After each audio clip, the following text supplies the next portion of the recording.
So, Namaskar everyone. My name is Vivek Singh. I'm joining you all from Sydney. And on behalf of Hindu Council of Australia, I welcome you all. So, we have gathered here today to commemorate a very dark chapter in Indian history, the Kashmiri Exodus Day, the Kashmiri Pandit Exodus Day, a very dark day indeed. I see that a lot of friends have joined us from all over Australia, from Canberra, Perth, Sydney, Adelaide, Brisbane, which is very encouraging for the cause. And for discussing such an important subject, we have a very esteemed panel of guests among us. So we have Shri Pushpendra Kulshrestha with us. We have Shri Suresh Chawankeji. Both of them don't need any introduction, but I'll still give it a try. And in the meantime, Shri Ashish Dharji will also joining in a while. So I'll introduce them subsequently. So I begin with introducing Pushpendraji. So Pushpendraji, thank you so much for joining us today. And I know it was a little last minute. Apologies on my behalf that I couldn't inform you earlier. So Pushpendraji, as I said, does not need any introduction. So he's a well-known journalist, a political commentator. He's expert in Islamic terrorism, Kashmir, and Muslim communalism. He was born in AMU in Aligarh. He did his schooling from Lord Minto Circle School in AMU itself. He did his graduation in political science from AMU, and then subsequently he obtained a postgraduate diploma in journalism from AMU itself. He has worked with various publications and media channels. So he has worked with Sunday Mail weekly newspaper. He has worked with Sahara TV News, Z News, BBC World Service, and interestingly, he has also worked with Pakistan's first private news channel, Aaj TV News, as its India correspondent. Uh, and he has, besides being a journalist, he's an avid hockey player. So he has also played 7 times in National Roller Hockey Championships. And he has also served 4 times as elected Secretary General of Press Club of India from August 2006 to October 2010. Namaskar once again, Pushpendra ji, swagat aapka. Then we have Suresh चवानके ji with us for the second time. Suresh ji नमस्कार. आपसे बात हुई थी हमारी कुछ समय पहले UPSC जिहाद को लेकर, काफी अच्छी चर्चा हम लोगों ने की. उसके बाद आप दूसरी बार हमारे साथ जुड़े, उसके लिए बहुत बहुत धन्यवाद आपका.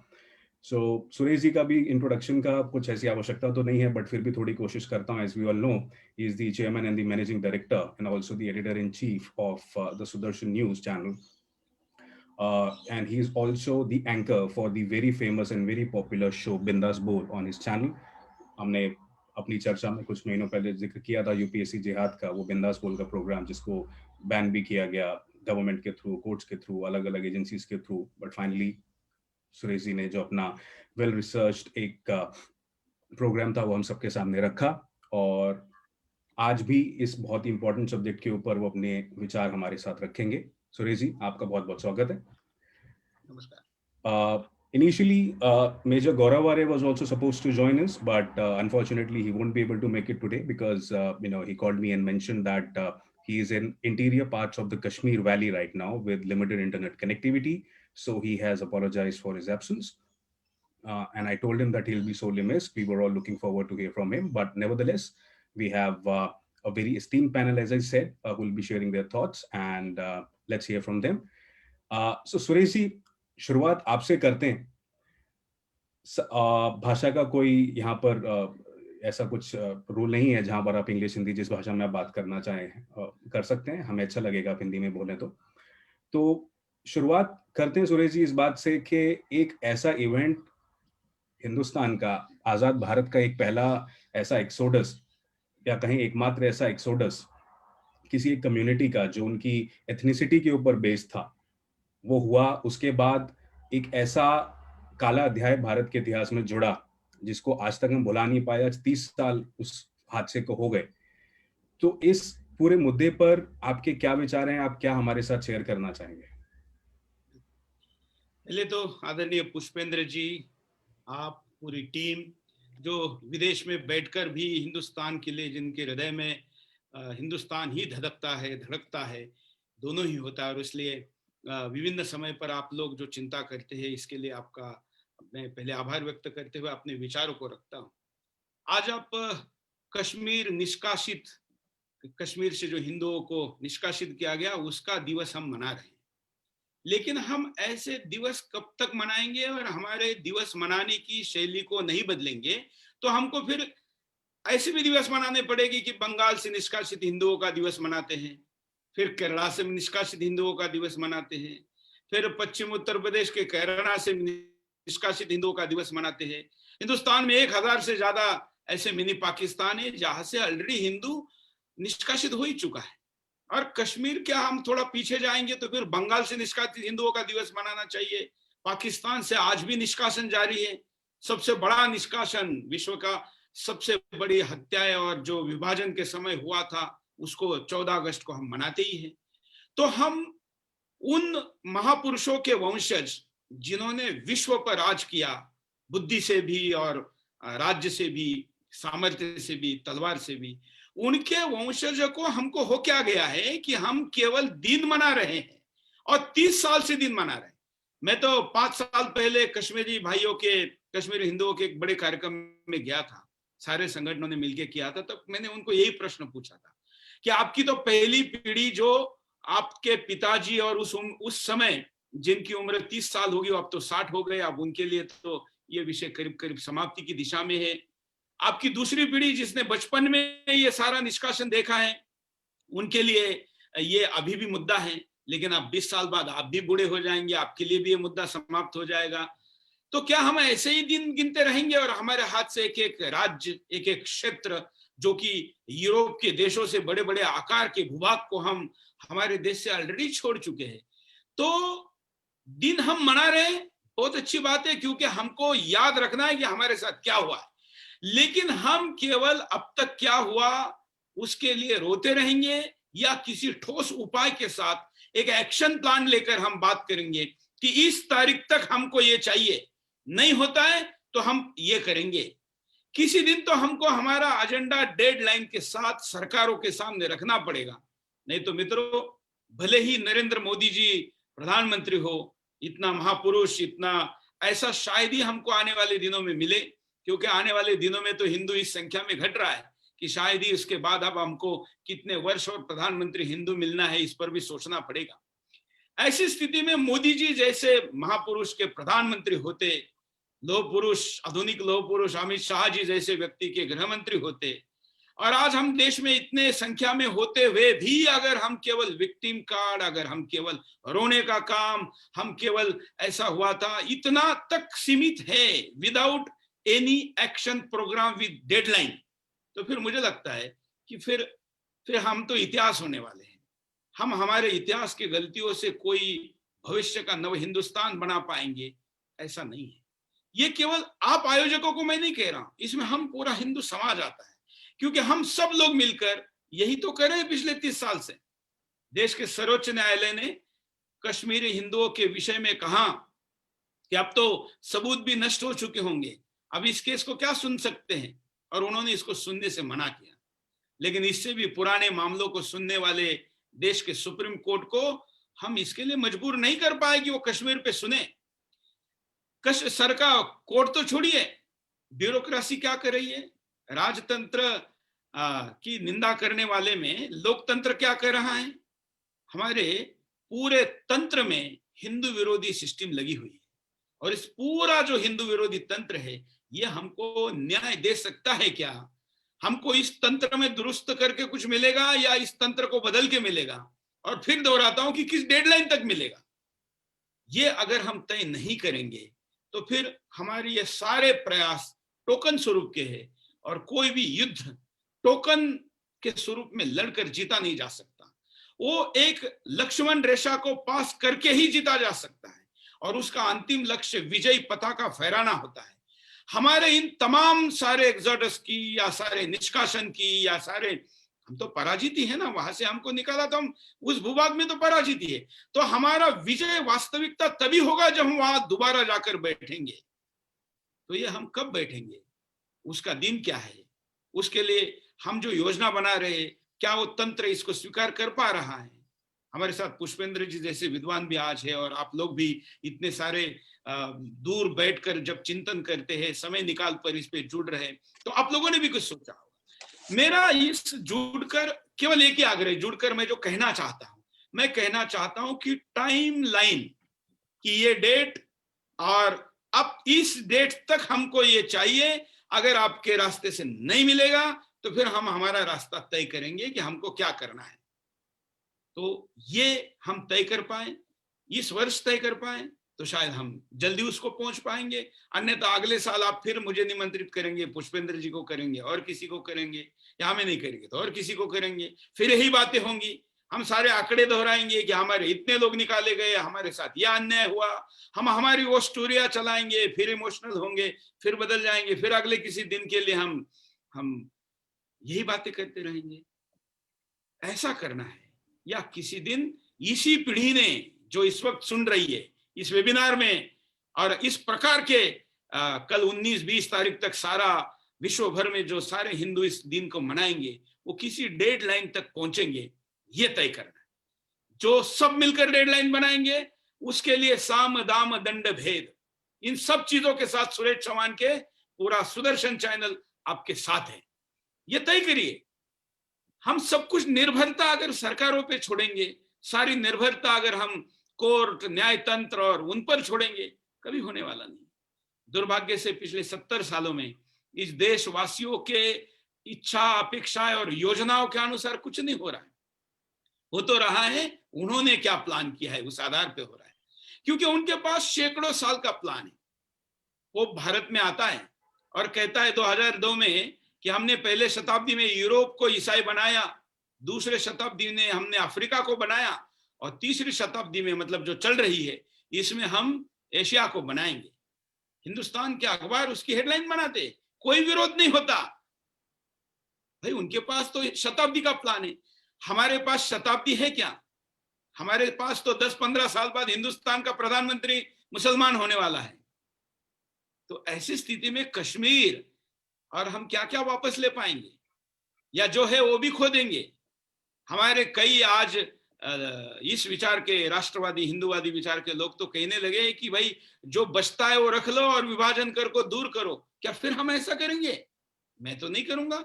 मैं तो 1 सेंटीमीटर भूमि भी देने के लिए तैयार नहीं हूं, भले गर्दन उतार कर देनी पड़े, शरीर के खून का अंतिम बूंद देनी पड़े, लेकिन हम इसके लिए लड़ेंगे। और लड़कर ही युद्ध जीते जाते हैं, ध्यान रखिए।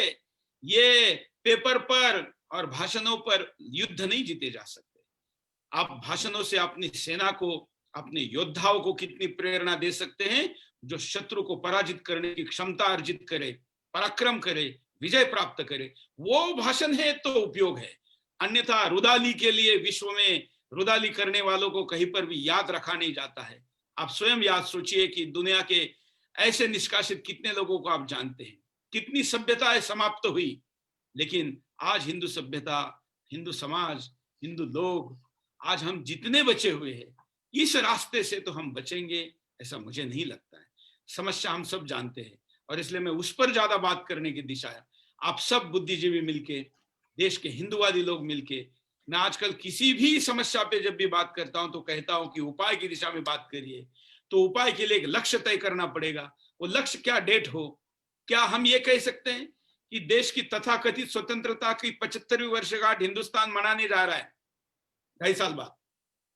क्या हम ये तय करें कि उस दिन तक कश्मीरी हिंदू को कश्मीर में सरकार नहीं बसा पाती है तो देश का 100 करोड़ हिंदू समाज उनको बसाने के लिए जो भी रास्ता अपनाना पड़े वो अपनाएगा, लेकिन वहां जाकर बसाएगा, बसेगा, उनके साथ वहां जितने समय तक सुरक्षा के लिए रुकना पड़े रुकेगा। ऐसा कोई एक्शन प्लान हम ले सकते हैं क्या? मुट्ठी भर किसान के नाम पर गद्दार लोग यहाँ पर आते हैं और किसान के प्रति जो भावना, आदर, सम्मान हिंदुस्तान के मन में, उसको हाईजैक करके दिल्ली को बंधक बनाते हैं। वो अपना उल्लू सीधा करने के लिए कामयाब होते हैं। कम से कम 9 मीटिंगें उनके साथ सरकार कर चुके और 10वीं के लिए तैयार है। मीडिया उनको स्पेस दे रहा है, और हम हमारी बात को हम ही बोलते हैं, हम ही सुनते हैं, हम ही रोते हैं, हम ही अपनी आंखें पूछते हैं, और फिर अगले साल के लिए फिर कहते हैं कि फिर मिलेंगे। ये नहीं चलेगा।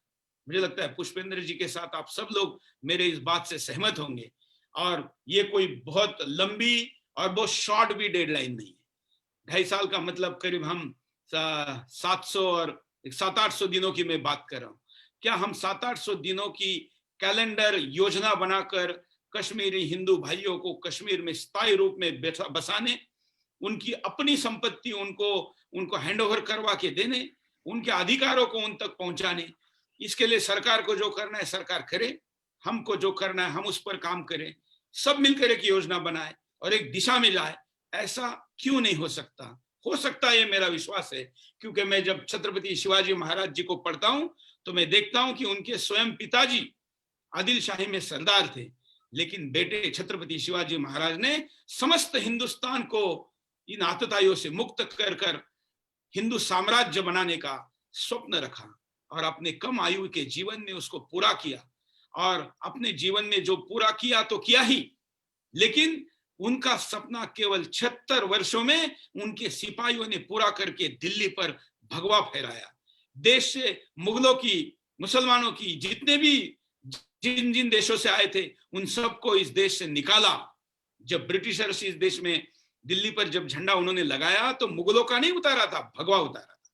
तो शिवाजी महाराज ने देखा हुआ सपना पूरा हो सकता है, जिनके पिताजी मुगलों की सेना में सरदार थे। आज तो हम तथाकथित आजादी में कम से कम हमारा प्रधानमंत्री तो है ही ना, तो क्यों नहीं हम इतनी बड़ी बात सोच सकते? मुझे लगता है कि ये डेडलाइन जम्मू कश्मीर के साथ ही हिंदुस्तान के अन्य क्षेत्रों के लिए भी हमको सोचनी चाहिए और उस डेडलाइन पर काम करना चाहिए। उस डेडलाइन की चर्चा इस कैमरे और मीटिंग में करने की जरूरत नहीं, उसकी चर्चा बगैर कैमरे भी हो सकती है और करनी चाहिए। हमें भी सीखना चाहिए कि कुछ चीजें कैमरे पर बोले और कैमरे के पीछे बोलने की भी कुछ चीजें हो, वहां योजना बने। कुछ लोगों को उसके लिए नामित किया जाए, कहा जाए कि ये मिलकर बनाइए और उनका हुआ निर्णय सब लोग फॉलो करें, तभी तो हो सकता है। और इसलिए ये करने के लिए ईश्वर हमको शक्ति दे, सामर्थ्य दे और इस दिशा में हम आगे जाकर अपने संकल्प को पूरा कर सके, इतनी ही अपेक्षा आज के मैं इस मीटिंग में, इस जूम मीटिंग में और इस समय हमारे साथ जुड़े सब लोगों के सामने रखता हूं। जी, बहुत बहुत धन्यवाद सुरेश जी आपका, आपके विचार रखने के लिए। और आपने काफी ज्वलंत मुद्दा इस बारे में उठाया कि कब तक हम निर्भरता सरकार पर या किसी नेता पर रखेंगे, क्यों नहीं एज अ कम्युनिटी हम लोग आगे आते और इस चीज को उठाते। और इसी से जुड़ी मैं कुछ बातें जैसे मैं रखूं, जैसे ज्यूज की अगर हम बात करें, जो होलोकॉस्ट हुआ था, तो ज्यूज का कोई ऐसा नामी नेता सामने नहीं आता जिसके पीछे लोग खड़े हुए हों। ये लोगों का एक मास मूवमेंट था जो उन्होंने शुरू किया। और होलोकॉस्ट डिनायल आज की डेट में एक ऐसा इशू है कि अगर आप उसको डिनाई करेंगे तो एक क्राइम माना जाता है वहां पर। और अगर आप रीसेंट एग्जांपल देखें, बहुत दूर अगर ना जाए, तो अमेरिका में जो ब्लैक लाइव्स मैटर वाला जो एक मुद्दा उठा था, एक व्यक्ति की मौत जो पुलिस के हाथों हुई, उसको लेके पूरी जनता में जितना रोष हुआ, जितने लेवल पर जिस प्रकार के प्रदर्शन हुए, वहां पर भी कोई एक या दो या तीन नेता ऐसे नजर नहीं आते थे। वहां हर जगह जहां पर भी देखते थे तो उस कम्युनिटी के लोग नजर आते थे। तो कहीं ना कहीं आप भी उसी तरफ इशारा कर रहे हैं कि जो ये मुद्दा है, ये किसी नेता के मेरा ये दम कहना है मुद्दा कि है। नेता भी स्वीकार करने में कोई हर्ज नहीं ना, हम में से कोई एक नेता हो तो क्या प्रॉब्लम है? जी। बगैर नेता के युद्ध नहीं लड़े जाते। लेकिन ये भी जो आप कह रहे, ये भी होता है, मास मूवमेंट से ही ये चीजें होती है। और जू के पास तो भूमि भी नहीं थी, भूमि उन्होंने प्राप्त की, लेकिन भूमि नहीं थी लेकिन राष्ट्र था, देश नहीं था लेकिन राष्ट्र था।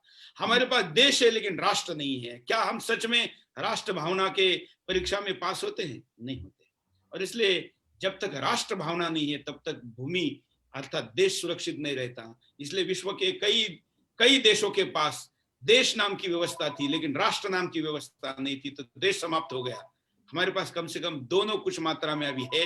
और इसलिए देश बचाना है तो राष्ट्र को मजबूत करना होगा और वो किसी लक्ष्य के साथ विजय तक पहुंचाना होगा। जी, बहुत बहुत धन्यवाद सुरेश जी। अब मैं पुष्पेंद्र जी से आग्रह करूंगा, पुष्पेंद्र जी अगर आप इस विषय पर अपने विचार रखें और हमें थोड़ा सा एनलाइटन करें। Over to you. बहुत बहुत धन्यवाद। हिंदू काउंसिल ऑफ ऑस्ट्रेलिया, जिसको वहां की सरकार से मान्यता प्राप्त है, इसके पदाधिकारी जनाब प्रकाश मेहता साहब, साहिब परबरतू साहब, विवेक सिंह साहब, और इस पूरी आज की जो आपने सभा आयोजित की है उसमें मेरे बड़े भाई सुदर्शन चैनल के एडिटर इन चीफ, एक जुझारू पत्रकार, न डरने वाले पत्रकार, और आशीष सिंह साहब जो इस वेबिनार में जुड़े हैं, उन सबको मेरा प्रणाम। देखिए, इस देश में सच बोलने वाले लोग कम हैं, और जब मैं ये कहता हूं तो मैं उसमें से राजनीतिक लोगों को माइनस कर देता हूं। मैं ये कहता हूं कि राजनीतिक लोगों का झूठ बोलना, राजनीतिक लोगों का धोखा देना, वो एक लोकतंत्र का चरित्र है, वो पूरी दुनिया में ये होता है, कोई नई बात नहीं है। लेकिन जब समाज में जो लोग राजनीति से सीधे तौर पे संबंधित नहीं होते और व्यवस्था से संबंधित नहीं होते, जब झूठ कॉलेज में, स्कूल में, विश्वविद्यालयों में बुद्धिजीवियों के बीच बोला जाने लगे, तो समझ लीजिए कि वो समाज जो है मरने लगा है। उस समाज के अंदर बीमारी फैल गई है। मैं ये मानता हूं कि इस कश्मीर समस्या, जो आप सब जानते हैं कि 19 जनवरी 1990 को क्या हुआ, जो हुआ वो 19 जनवरी तो उसकी परिणति थी, उसकी तैयारी लगातार चल रही थी, बार-बार चल रही थी, कोई ऐसा नहीं था। मुझे कुछ लोगों से मिलने का मौका मिला, खासतौर से कश्मीर के वो परिवार जिनके परिवारों में किसी के पिता की हत्या हुई है, और उसमें कश्मीर के जो सबसे, मैं समझता हूं कि सर्वमान्य लीडर थे और वहां के सबसे बड़े कश्मीरी हिंदू पंडित थे और टॉलेस्ट लीडर माने जाते थे, टीका लाल टपलू। उनके बेटे दिल्ली में रहते हैं। टीका लाल टपलू को जिस वक्त मारा गया 1989 में, आप सोचिए कि वो घर से उठाए गए और फिर बाहर लाए गए, फिर कैसे उनकी आंखें निकाली, फिर कैसे उनके बेटे के सामने उन्हें मारा, ये तमाम सारी चीजें हैं। लेकिन मैं उसमें महत्वपूर्ण बात यह है कि जिस वक्त टपलू साहब को उठा के अंदर से लाया गया, उस वक्त टीकालाल टपलू के बारे में जब उनकी हत्या हो गई, तो लोग जब अंदर गए तो वहां जाके देखा कि टीकालाल टपलू साहब अपनी मेज पर बैठे हुए कुरान मजीद का कश्मीरी भाषा में ट्रांसलेशन कर रहे थे। ये जिक्र इसलिए करना जरूरी है कि जब कुछ लोग इसको हिंदू मुस्लिम के एंगल से देखते हैं, तो मुझे लगता है कि कुछ लोग इसकी आड़ में ये कहते हैं कि कुछ मुसलमान जो थे वो ऐसे हैं, सब ऐसे नहीं है।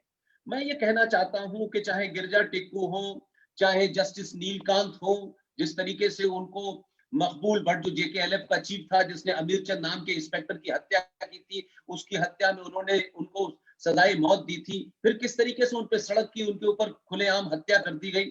और मेरे पास एक छोटी सी किताब है, मैं जब इस किताब को अपने पास रखता हूँ याद करने के लिए, क्योंकि ये एकमात्र ऐसी किताब है जिसमें तस्वीरें छपी हुई हैं। एक रमेश कुमार गौड़ साहब थे, उन्होंने भारत माता की जय कहा, और जब उन्होंने भारत माता की जय कहा तो उसकी जबान काट दी, और जबान काटने के बाद कहा कि तू अपना नाम ले। तो वो बेचारा कहता है कि आपने मेरी जबान काट दी, वो बोल नहीं पाता, तो उसे मारते हैं। ये उस शख्स की तस्वीर है जबान कटने के बाद की, ये अभी भी मेरे पास है। ऐसे ही एक LIC के अंदर एक तिवारी साहब थे, वो तिवारी साहब वहां LIC में काम करते थे, और उनको कहा गया कि साहब ये आपने जो बोर्ड पे LIC ऑफ इंडिया यानी लाइफ इंश्योरेंस इंडिया जो लिखा हुआ है, इस इंडिया को उन्होंने ब्लैक रंग से पेंट कर दिया था, और पेंट किया तो तिवारी साहब बाहर निकल आए, उन्होंने कहा ये आप नहीं कर सकते हैं। आप सोचिए, वो तिवारी जी की तस्वीर है, ये लोग डर जाएंगे। आज के युवाओं को इसलिए बताना जरूरी है कि युवा समझते हैं कि हिंदू मुस्लिम भाई भाई और ये तमाम सारी बातें, और हमें इतिहास में नहीं जाना चाहिए, हमें भूल जाना चाहिए। अगर भूलना ही है तो फिर समग्रता में भूलो, एक तरफा नहीं भूला जा सकता कि हम अपना दर्द भूल जाएं और दूसरों का दर्द रोज जो है इंडिया गेट पे और शाहीन बाग पे निकलने लगे। तिवारी जी ने जब उनसे मने किया कि आप इसको ब्लैक पेंट ना करें जो इंडिया लिखा है, ये उनको जिंदा जलाने के बाद की तस्वीर है, जिंदा जला दिया सिर्फ इस बात पे। मैं बार बार एक तरफ इशारा करना चाहता हूं हिंदू काउंसिल ऑफ ऑस्ट्रेलिया के तमाम पदाधिकारियों से कि जो सुरेश जी कह रहे हैं कि ये कोई एक या दो घटनाएं नहीं है, ये पिछले 712 से लेकर लगातार चल रहा है। आपको शायद एहसास नहीं हुआ क्योंकि आप जिंदगी को जीने और जिंदगी को बटोरने में लगे रहे, लिहाजा आपने कभी इस तरफ ध्यान नहीं दिया। और धीरे धीरे धीरे धीरे वो मुगल भी आए, फिर उसके अब्दाली भी आया, तमाम आए, फिर अंग्रेज भी आए, वो चले भी गए, लेकिन अभी तक आप उस सिंड्रोम से बाहर नहीं निकले हैं। पूरी दुनिया जाग गई, पूरी दुनिया को पता चल गया कि 632 में जो टेंट के अंदर एक मजहब पैदा हुआ था, ये मजहब नहीं था, ये लुटेरों बलात्कारों का एक गिरोह था। उस गिरोह को उन्होंने मजहब का नाम दिया और उसकी एक किताब छाप दी, और उस किताब में सुविधा के अनुसार इस देश में मुसलमान उसकी इंटरप्रिटेशन करता है। लेकिन आज 2020 और 21 के भारत के अंदर भारत के युवा जो संचार क्रांति है उसके माध्यम से उसको कोई मूर्ख नहीं बना सकता। इसलिए आज देश के अंदर युवाओं के अंदर तमाम सारे हजारों, सुरेश चौहान मौजूद है, सुशील पंडित मौजूद है, ललित अंबरदार मौजूद है, कैप्टन क्या नाम है अपने गौरव आर्या मौजूद है, जीडी बख्शी मौजूद है, RSN मौजूद है। ये तमाम आवाजें आज इसलिए निकल पा रही हैं कि पिछले कई सौ सालों के बाद भारत के सनातनी हिंदुओं को अपने मन की बात कहने का मौका मिला है। नहीं तो इस देश के अंदर अखबारों में जो नैरेटिव होता था कि उसमें लेटर टू एडिटर तक नहीं आपका छापा जाता था। तो आप सोचिए कि आप एक तरफ कुरानिक सिविलाइजेशन से लड़ रहे हैं, जिहादियों से लड़ रहे हैं, और इस 70-80 सालों के अंदर एक ऐसी आपने हिंदुओं की वो बनाई है कि वो वामपंथ पे जाकर खड़े हो जाते हैं तो हिंदू के खिलाफ खड़े होते हैं, वो दूसरी पार्टियों में चले जाते हैं तो वो हिंदू के खिलाफ होते हैं। तो मेरा सिर्फ इतना कहना है, जिसकी तरफ बार बार मेरा ख्याल है कि सुरेश भाई ने इशारा भी किया, कि एक बात सच है कि भारत के हिंदू ने कभी अपने पुरुषार्थ पे कम भरोसा किया, अपनी योग्यता और क्षमताओं पे कम भरोसा किया, और हिंदू को लगा कि शिवाजी आ गए हैं अब वो बचाएंगे, अब सुभाष आ गए हैं वो बचाएंगे, अब सावरकर आ गए हैं वो बचाएंगे, अब उसके बाद में फिर सरकार आ गई है तो सरकार तो हमारी है, इनका नाम इंदिरा गांधी है तो ये हमें देखने सुनने से हिंदू लगती है, ये जवाहरलाल नेहरू है, ये मोरारजी देसाई है, ये चंद्रशेखर है, ये बीपी सिंह है, ये तमाम सारी गलतफहमी हमारे हिंदुस्तान के हिंदुओं को है। सवाल यह है कि राजनीति का जो चरित्र होता है वो बिल्कुल अलग होता है। उस चरित्र में मैं भी जाऊंगा, आप भी जाएंगे, तो वहां कई सारे जो बंधन होते हैं उस बंधनों के अंदर ही काम करना पड़ता है। लेकिन अगर आपको राष्ट्र की चिंता है, जिसकी तरफ इशारा किया सुरेश भाई ने, अगर राष्ट्र की चिंता है, राष्ट्रीय मुद्दों को हल करने की चिंता है, तो जरूरी नहीं है कि सारे काम संविधान के हिसाब से भी हो। उस संविधान का ध्यान में रखते हुए भी कैसे आप अपनी हदों में रहते हुए बड़े काम कर सकते हैं। अब जैसे मैं छोटी सी एग्जांपल आपको देता हूं, भारत में धारा 370 और 35A के लिए खूब मुहिम चली साहब, तमाम सब कुछ हुआ। अब अगर ये कहें कि नियमों का अगर हम हवाला दें, तो भारत की पार्लियामेंट में जो अपर हाउस कहलाता है, आपका हाउस ऑफ लॉर्ड्स कहलाता है जिसे वहां कहते हैं, तो आप सोचिए कि उसमें तो इस सरकार का बहुमत ही नहीं था। तो भारत के सत्ता में बैठने वाले लोगों को 2014 और 2019 में ये देश के सनातनियों एहसास कराया कि हमने आपको वोट कोई सड़क वड़क बनाने के लिए नहीं दिया है, ये सड़क तो कई सौ सालों से बन रही है, टूट रही है, फिर बन जाएगी, हमें तो गड्ढों में चलने की आदत हो गई है, लेकिन इस राष्ट्र के जो गड्ढे हैं उसे भरने के लिए हमने आपको वोट दिया है। और जब ये प्रेशर रहा तो किस तरीके से सत्ताएं राजनीतिक व्यवस्था के अंदर जो उनके उनके दबाव और लिमिटेशंस होती है, संविधान होता है, उसको कैसे पार करते हैं। ये बात मैं बार बार इसलिए कहता हूं कि इच्छा शक्ति महत्वपूर्ण है।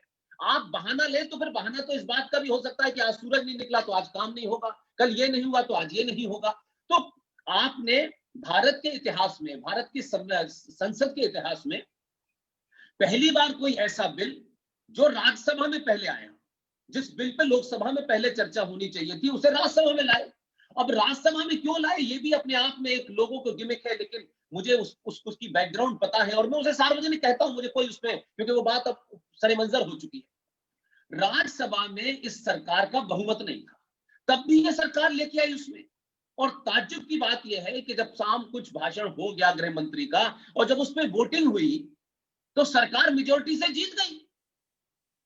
अब मेजोरिटी से जीती तो वो लोगों को ये समझ नहीं आया कि ये मामला क्या हुआ, यहाँ तो इनकी माइनॉरिटी है, जीत कैसे गए, ये बिल पास कैसे हो गया। और उसके बाद नेक्स्ट डे वो लोकसभा में जाना था, तो लोकसभा में तो उनका जो बहुमत था वो तो खुल्लम खुल्ला था, उसमें तो कोई बात थी नहीं। खुद बीजेपी के 303 सीटें थी और उनके सब साथियों को मिला के 340 थी, लेकिन फिर भी लोकसभा में 370 हटी, 370 के उसके उसके विपक्ष में वोट गया, उसका समर्थन नहीं किया, तो 370। लेकिन अब सवाल यह है कि राज्यसभा के अंदर अगर आपकी राजनीति के शिखर पे जो लोग बैठे हो और उनके मन में ये चिंता हो और समाज पूरी तरीके से उनके पीछे खड़ा हो, तो सरकारें रास्ता कैसे निकालती हैं।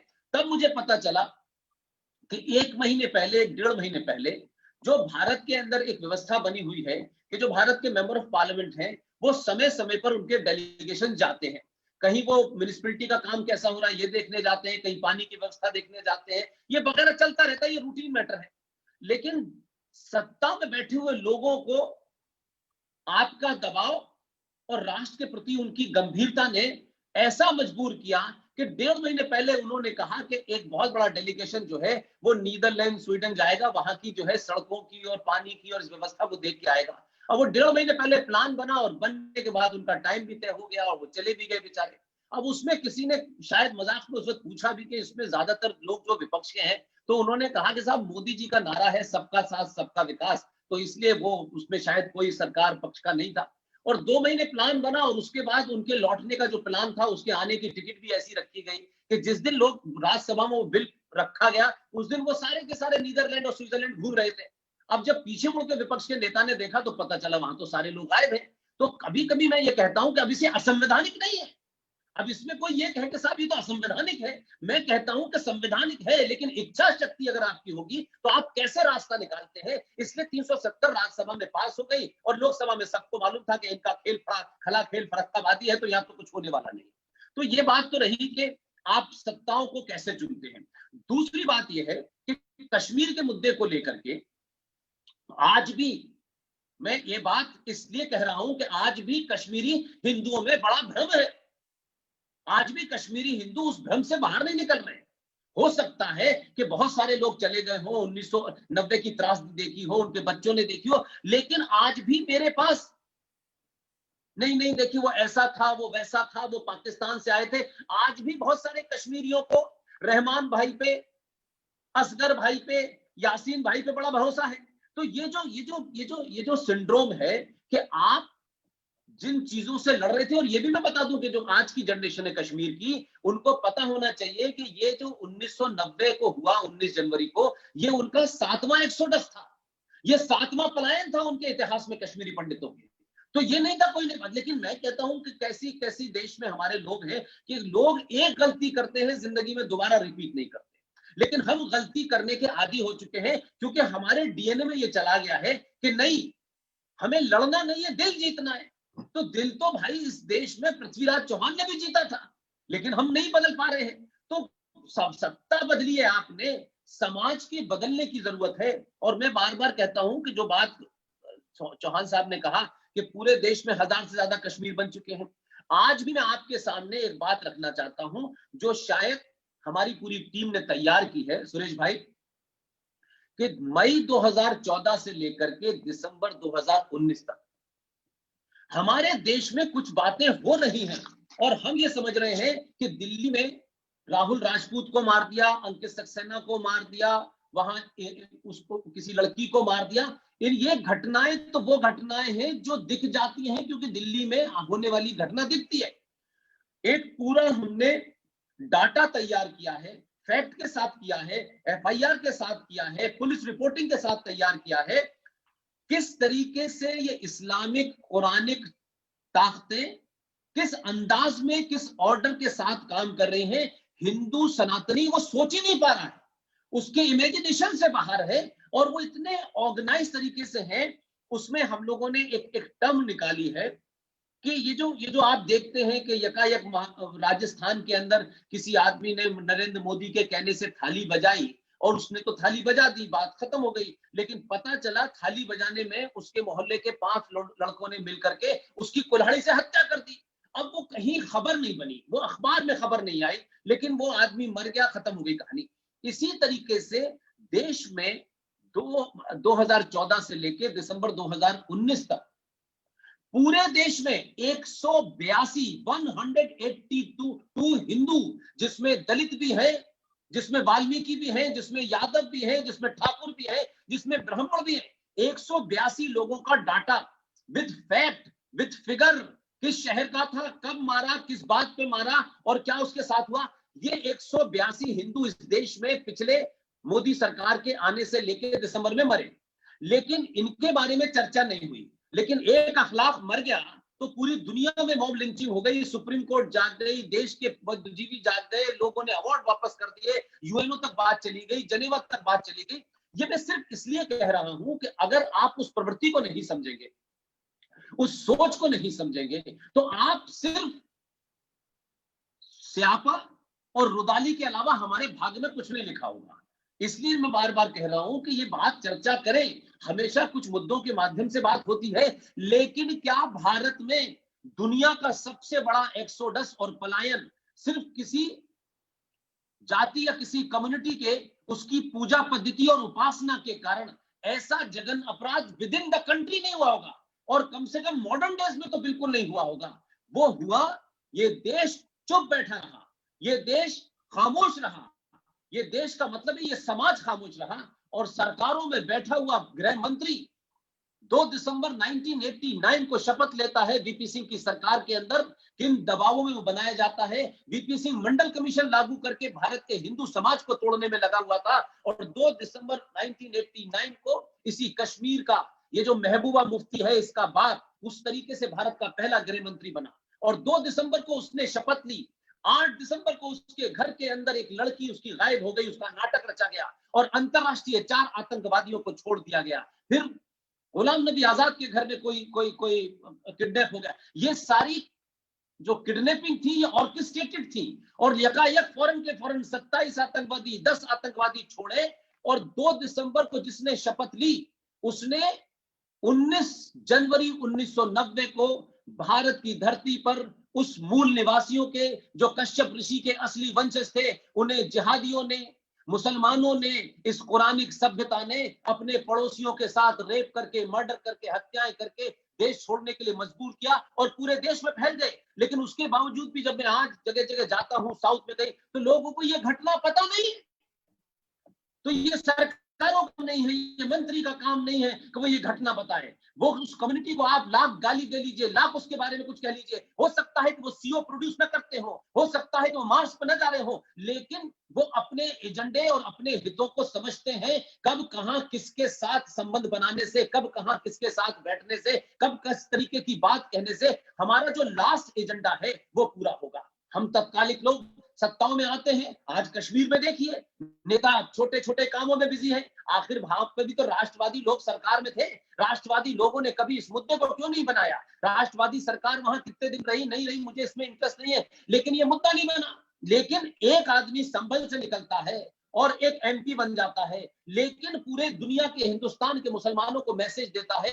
जब मीरा कुमार स्पीकर होकर के वंदे मातरम के लिए पूरे सदन को खड़ा होने के लिए बोलती है, वो उठता है और सबके सामने निकल के जाता है।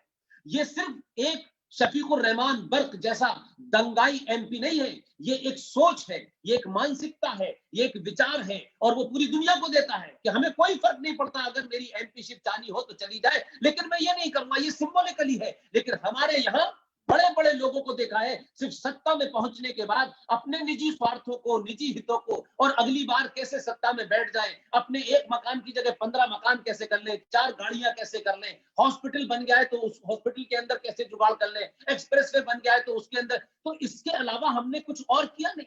हम एक राष्ट्र के रूप में हमारी सरोकार क्या है, हमारे एम क्या है, हमारा शत्रु कौन है, हम इसमें इंटरेस्टेड नहीं है। इसलिए 2014 से पहले इस भारत के अंदर, भारत की राजनीति के केंद्र में मुसलमान था, शिया नहीं था, अहले हदीस नहीं था, अहमदिया नहीं था, देवबंद नहीं था, बरेलवी नहीं था, वो सब मुसलमान थे। और सारी राजनीतिक दलों ने उनको कहा तुम कुछ और नहीं हो, सिर्फ मुसलमान हो, तुम कुरान के मानने वालों हो। जबकि शिया सुन्नी का बहुत बड़ा डिफरेंस है, वो नहीं माना। लेकिन भारत के हिंदुओं को ये बताया गया, भारत की राजनीति में तुम यादव हो, ठाकुर हो, ब्राह्मण हो, दलित हो, महादलित हो, ये हो, वो हो, लेकिन भारत की राजनीति में हिंदू कभी भारत के राजनीति का केंद्र बना ही नहीं। यानी एक देश की 100 करोड़ आबादी वो केंद्र में नहीं थी। इसलिए कहीं 12%, कहीं 16%, कहीं 2%, कभी 2.5%, जो आता था वो इन ठेगड़ों को निकाल करके अपनी चादर के ऊपर लगा लेता था और कहता था मेरी सरकार चल गई। मैं सिर्फ ये कहना चाहता हूं कि आप देखिए कि आज क्या हो रहा है। एक टर्मोलॉजी तैयार की है हमारे साथी है जयपुर के अंदर, उन्होंने कहा कि आज भी भारत के अंदर ये जो इस्लामिक ताकतें हैं ये क्या करती हैं, random, unceasing, low level, scattered violence, ये 4 टर्म्स को उन्होंने जोड़ा है। और वो ये कहते हैं कि इस देश के अंदर कहीं भी बिना किसी पैटर्न के, कोई पैटर्न नहीं होता, अकस्मात आप देखेंगे बिना बताए वहां हत्या हो जाती है। अनवरत, अनसीजिंग, यानी अनवरत यानी लगातार चल रही है। अब ये लगातार 7वीं सदी से चल रही है, मीर कासिम से, राजा दाहिर से लेकर के आज तक चल रही है। उसको हम ये कह सकते हैं कि ये अनसीजिंग है, चल रही है। और लघु श्रेणी की छितरी हुई हिंसा, लो लेवल, वो लो लेवल पे करते हैं। पता चला गांव के दूर दराज में किसी हिंदू को मार दिया, पता चला कि कहते वहां किसी को जो है तलवारों से मार दिया। तो ये क्या है कि लोकल लेवल पे, गांव के लेवल पे जब आप किसी एक हिंदू की हत्या करते हैं तो एक तो वो खबर नहीं बनती, और वहां हिंदू इतनी ताकत में होते नहीं कि वो उसका प्रतिकार कर सके, और उस हत्या से एक एक तरीके से भय का माहौल बनाते हैं। और धीरे धीरे वहां जब वो हत्या हो जाती है तो कुछ लोग टोपी लगा करके भाईचारे की बात करने पहुंच जाते हैं, और वो भी अपनी बातों में इस तरीके का डराते हैं उनको कि पता चला कुछ लोग जमीन बेच के निकलना शुरू हो गए, किसी ने खेत अपना बेच दिया, किसी ने घर अपना बेच दिया, तो वो चलता रहता है। और उसके अलावा वायलेंस एक होगा, यहाँ यकायक पता चलेगा कि महाराष्ट्र के अंदर किसी को मार दिया, फिर आपको पता चलेगा कि आसाम में किसी को मार दिया, ताकि हिंदुओं के साथ हिंसा करो, लेकिन इतनी भी हिंसा न करो कि ये इकट्ठे हो जाए, ये अलग अलग रहें। तो ये इस एजेंडे के साथ आपके साथ 712 से ये हिंसा चल रही है, और वो कश्मीर में भी जारी है, वो दिल्ली में भी जारी है, वो हरियाणा में भी जारी है, वो आसाम में भी जारी है। तो ये हम कहें कि साहब ये हिंसा कैसे रुकेगी? दुनिया में जब समाज कमजोर होता है, दुनिया में जो समाज अपने ऐशो आराम में लिप्त हो जाता है, लालची हो जाता है, तो वो कायर हो जाता है। और कायर समाज हर चीज का प्रतिकार नहीं करता, बल्कि प्रतिकार करने न करने के नए नए बहाने ढूंढता है, नए नए तर्क ढूंढता है। इस सनातनी हिंदू ने पिछले 100, 150, 500 सालों का अगर इतिहास देखें तो हमने तर्क ढूंढ रखा है। हम कायरता इसलिए अपनाते हैं कि कायरता के कारण हमें लगता है कि हम एक्सपोज न हो जाएं, तो हम अपनी कायरता को महानता में कन्वर्ट करके आदर्श की चादर ओढ़ लेते हैं। नहीं नहीं, हमारे तो शास्त्रों में ऐसा नहीं है, यहाँ तो सब प्राणी है, कोई अपनी बात कर रहा है, हम सबका जीवन उसके हाथ में। ये जो हमने भक्ति जो सीख रखी है कि भक्ति में लीन हो जाओ ताकि किसी भी तरीके के डर को नकार दो और सामना न करना पड़े। मैं बार बार कहता हूं, भक्ति करने वालों का काम भक्ति करना है, लेकिन जिनको शक्ति का प्रदर्शन करना है उन्हें भक्ति की बात नहीं करनी है। ये टॉलरेंस इंटॉलरेंस की बात इस देश में होती है, ये सिर्फ हिंदुओं पे लागू होती है। मैं एक बात पूछना चाहता हूं, क्या भगवान राम ने जब राक्षसों को मारा तो वो इंटॉलरेंस नहीं थी? क्या प्रभु शिव कृष्ण जी ने जिस तरीके से कालिया नाग को मारा, पूतना को मारा, वो इंटॉलरेंस नहीं थी? लेकिन इंटॉलरेंस हमारे यहां बताई गई है अधर्मियों के खिलाफ।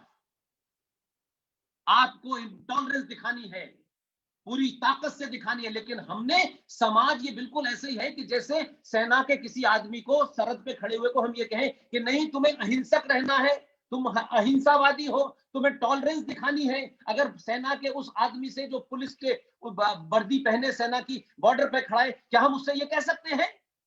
क्या ये कहेंगे कि तुम्हें कब टॉलरेंस दिखानी है, कब इंटॉलरेंस दिखानी है? उसके पास इस बात का मैंडेट होता है कि दुश्मन किसी कोने से निकल के आए, वो दिल्ली का इंतजार नहीं करता, वो डिफेंस मिनिस्ट्री की मीटिंग का इंतजार नहीं करता है, उसको मैंडेट है।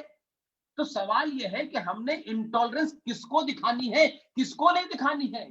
इंटॉलरेंस को और टॉलरेंस में फर्क समझने की कोशिश करें। जो साधु है, जो संत है, जो ईश्वर की शक्ति के साथ लीन है, उसे टॉलरेंस दिखानी है।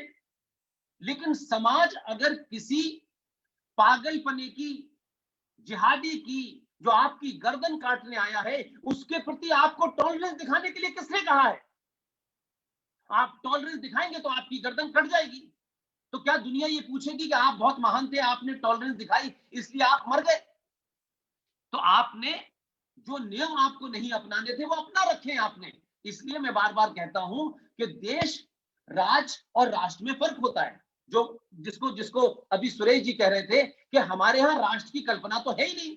हमारे यहाँ तो यह है कि आपने सरकार को वोट दे दिया, सरकार बन गई, सरकार को लगा ठीक है वोट मिल गया, अब जिनका वोट लिया है सरकार उनका पहले काम करती है।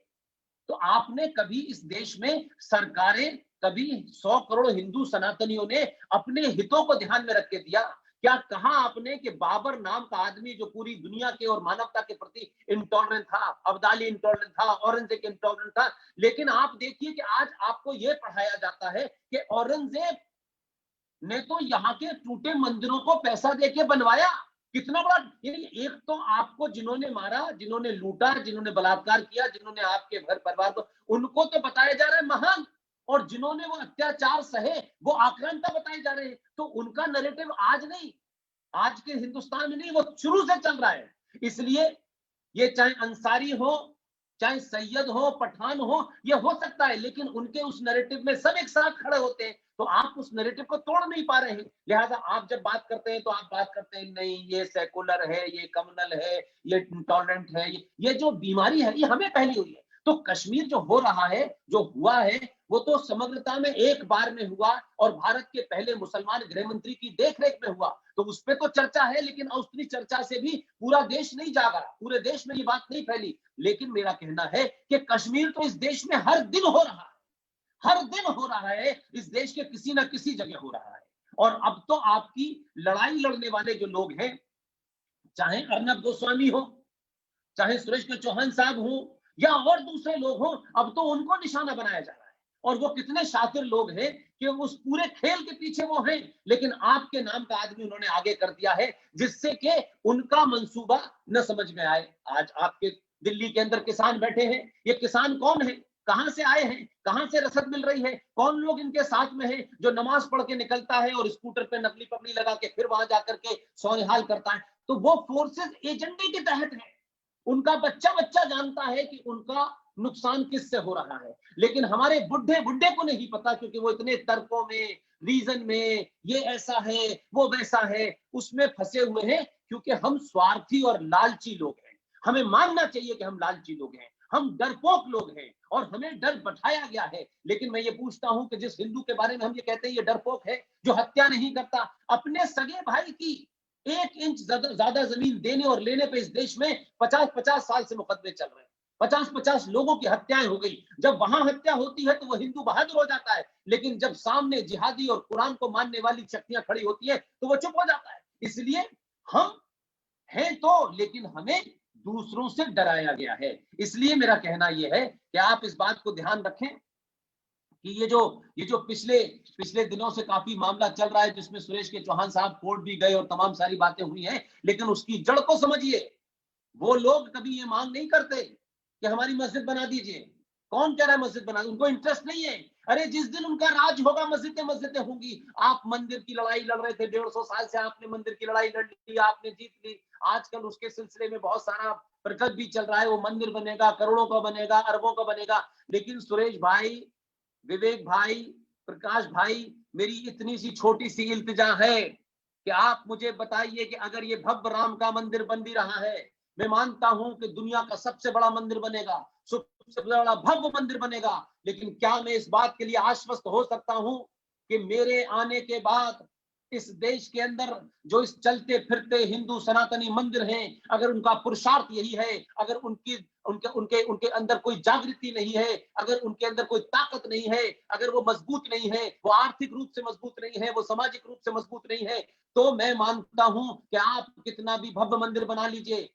औरंगजेब आया, बाबर आया और आपके वहां सोमनाथ को तोड़ने के लिए भी आए, लेकिन मैं पूछता हूं क्या कोई आया था तो 5 करोड़ लोग लेके आया था? कोई अपनी सेना लेके आया था जिसने मंदिर तोड़े? सवाल यह है कि भारत के अंदर रहने वाला समाज उस वक्त भी भाग गया, उसने प्रतिकार नहीं किया।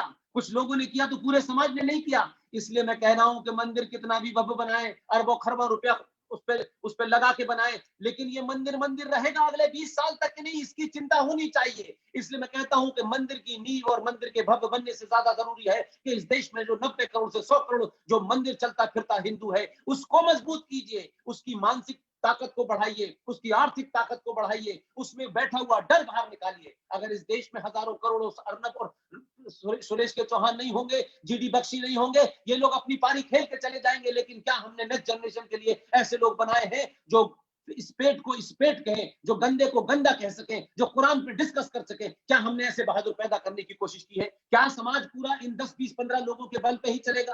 क्या कुछ हिंदू संगठनों के बल पे चलेगा? तो हिंदू संगठनों अगर इतने थे तो इस देश के अंदर पिछले 70 सालों में पुरुषार्थी हिंदू पैदा क्यों नहीं हुआ? क्यों नरेंद्र मोदी पहले पैदा क्यों नहीं हुआ? क्यों अमित शाह पहले पैदा नहीं हुआ? इसलिए कि हमने होने नहीं दिया। और आज आपको वो ऐतिहासिक घड़ी मिली है कि आप ये माने या न माने, मैं फिर कह रहा हूं, जो सुरेश चौहान साहब बार बार कह रहे हैं कि क्या अगले 10 साल तक आपने सत्ता बदली है, सत्ता में लोग बिठाए हैं, लेकिन आप ये भी याद रखें कि कई 100 सालों के बाद सत्ता पे कोई हिंदू राजा बैठा है जिसे अपने हिंदू होने पे शर्म नहीं है। लिहाजा समाज आज भी शर्माया है। आपने सिर्फ एक ही काम किया है कि अभी बटन दबाया है। लेकिन मैं कहता आपसे एक सवाल पूछना चाहता हूं आपके माध्यम से, क्या भारत के सनातनी हिंदुओं को इस देश के संविधान में लिखी हुई बात को मनवाने के लिए हजारों शाहीन बाग नहीं बनाने चाहिए? क्यों नहीं बनाने चाहिए? जो लोग संसद में पास हुए बिल के खिलाफ गलत तरीके से इस देश में शाहीन बाग पर बैठ जाते हैं, इस देश की न्यायपालिका उनकी ठोड़ियों में हाथ डालती है, पुलिस उनके ऊपर पानी नहीं डालती। यही पुलिस इस देश में हरियाणा के अंदर एक साधु के आश्रम में घुसने के लिए पॉइंट ब्लैंक गोली चला देती है और 34 लोग मर जाते हैं। उनके अनुयायी गलत हो सकते हैं, बुरे हो सकते हैं, अच्छे हो सकते हैं, ये बयान नहीं है, लेकिन उसके अनुयायियों पे आप पॉइंट ब्लैंक गोली चला करके उनको मार देते हैं, तब मानवता की बात नहीं होती। लेकिन शाहीन बाग भारत की संसद द्वारा पास किए कानून के खिलाफ बैठते हैं, भारत की सरकार को 90 दिन तक घुटने टिका के रखते हैं और कुछ नहीं होता है, और उसके बाद में दिल्ली में एक तरफा दंगा होता है। मैं ये पूछना चाहता हूं कि हम जनसंख्या नियंत्रण की बात करते हैं, हम यूनिफॉर्म सिविल कोड की बात करते हैं, क्यों भारत का सनातनी हिंदू ये चाहता है कि सरकार में जो बैठे हैं अब ये उनकी जिम्मेदारी नहीं है कि साहब वो ये बिल पास करें? क्या इन बिल जिससे राष्ट्र बच सकता है, जिससे ये देश बच सकता है, जिससे सनातन बच सकता है, क्या हम उसके लिए भी पार्ट टाइम राष्ट्रवाद करेंगे कि हम टेलीविजन पे आए, बैठे, 1 घंटा चले गए, भाषण दिया, चले गए?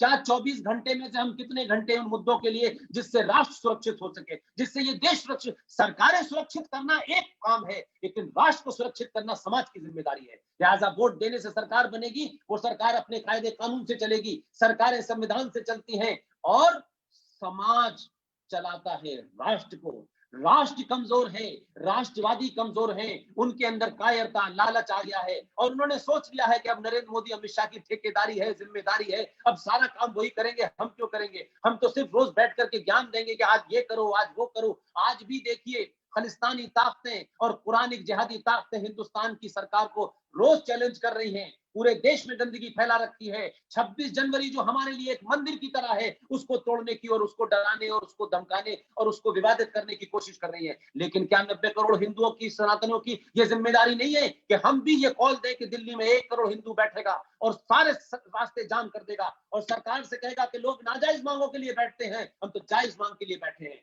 लेकिन जब तक ये मानसिकता नहीं बदलेगी, कश्मीर से निकाले गए कश्मीरी हिंदू पंडित दर दर की ठोकरें खा रहे हैं, अपने बल पे आज भी जगह जगह हैं। लेकिन कश्मीरी हिंदू पंडितों के बारे में सरकार से आप कहेंगे कि हमारे लिए जाने का इंतजाम करे, सरकार कोई इंतजाम नहीं करती। सरकार उसी से डरती है जो सरकार को डरा देता है।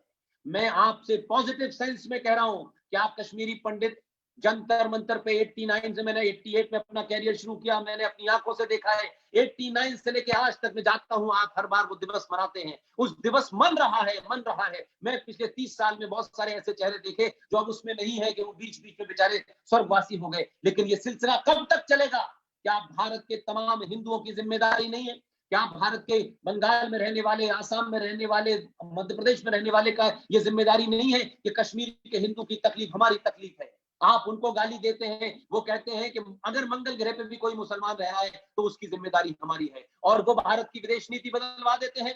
पैलेस्टाइन के अंदर गोली चलती है इजराइल की तो वो भारत की पॉलिसी बदलवा देते हैं, वो भारत की सरकारों को मजबूर कर देते हैं कि 25-25 साल तक सरकारें इजराइल के साथ संबंध रखती हैं और सार्वजनिक नहीं करती। ये शक्ति उनके अंदर इस देश में 22 से 23-24% होने के बावजूद भी है, लेकिन आप में 90 करोड़ होने के बात नहीं है, क्योंकि आप दूसरों पे निर्भर रहते हैं, अपने पे नहीं करते। जो कौमें, जो समाज मरने से डरते हैं, जो समाज कुछ खोने से डरते हैं, वो जिंदा नहीं रहते। अगर किसी कौम को जिंदा रहना है तो उसे मरने का हुनर और फन आना चाहिए। हम हर जगह चाहते हैं कि हमारी जगह भगत सिंह कोई आ जाए, हमारी जगह सुभाष कोई आ जाए, हम नहीं बनना चाहते। हम सत्ता पहुंच करके अपने निजी स्वार्थों को, अपनी जाति को, अपने धर्म को, अपने लोगों को सिर्फ फायदा पहुंचाने के अलावा नहीं करते। क्या कभी हमने समग्रता में राष्ट्र के सामने क्या प्रश्न है, क्या कभी हमने उसको बनाया? मैंने इसलिए कहा कि भारत में एक प्रधानमंत्री आया, 91 से 95 तक एक प्रधानमंत्री था, वो पुर्तगाल की यात्रा पे गए, पुर्तगाल के लोगों ने वहां एक मंदिर बनाया और उनसे कहा कि आप आए हैं, इसका इनॉग्रेशन कर दीजिए, पूजा आप कर दीजिए। उस प्रधानमंत्री ने कहा मैं भारत का प्रधानमंत्री हूं जो सेकुलर राष्ट्र है, मैं इसका इनॉग्रेशन नहीं कर सकता। आप 1995 में ये थे, लेकिन सनातनियों, जिस दिन आपने अपने पुरुषार्थ को पहचाना, भीड़ को नहीं, भीड़ से दुनिया नहीं जीती जाती है, बाजुओं से जीती जाती है, ताकत से जीती जाती है, पुरुषार्थ से जीती जाती है। जिसके यहां से डर निकल जाता है उसको किसी हथियार ढूंढने की जरूरत नहीं पड़ती। अगर उसमें ये दम है और यहाँ का डर निकला है तो वो हाथों से भी बराबर कर देगा। इसलिए 1995 के प्रधानमंत्री को देखा हमने, 2014 के प्रधानमंत्री को देखा हमने, 2018 के प्रधानमंत्री को देखा, 2019 के भी प्रधानमंत्री को देखा। अगर राष्ट्र में एक कैसा भी आया है, उससे हजार छोटी छोटी बातों पे डिफरेंसेस हो सकते हैं, लेकिन अपने इस छोटे छोटे डिफरेंस में हम बड़ा एजेंडा नहीं खो सकते।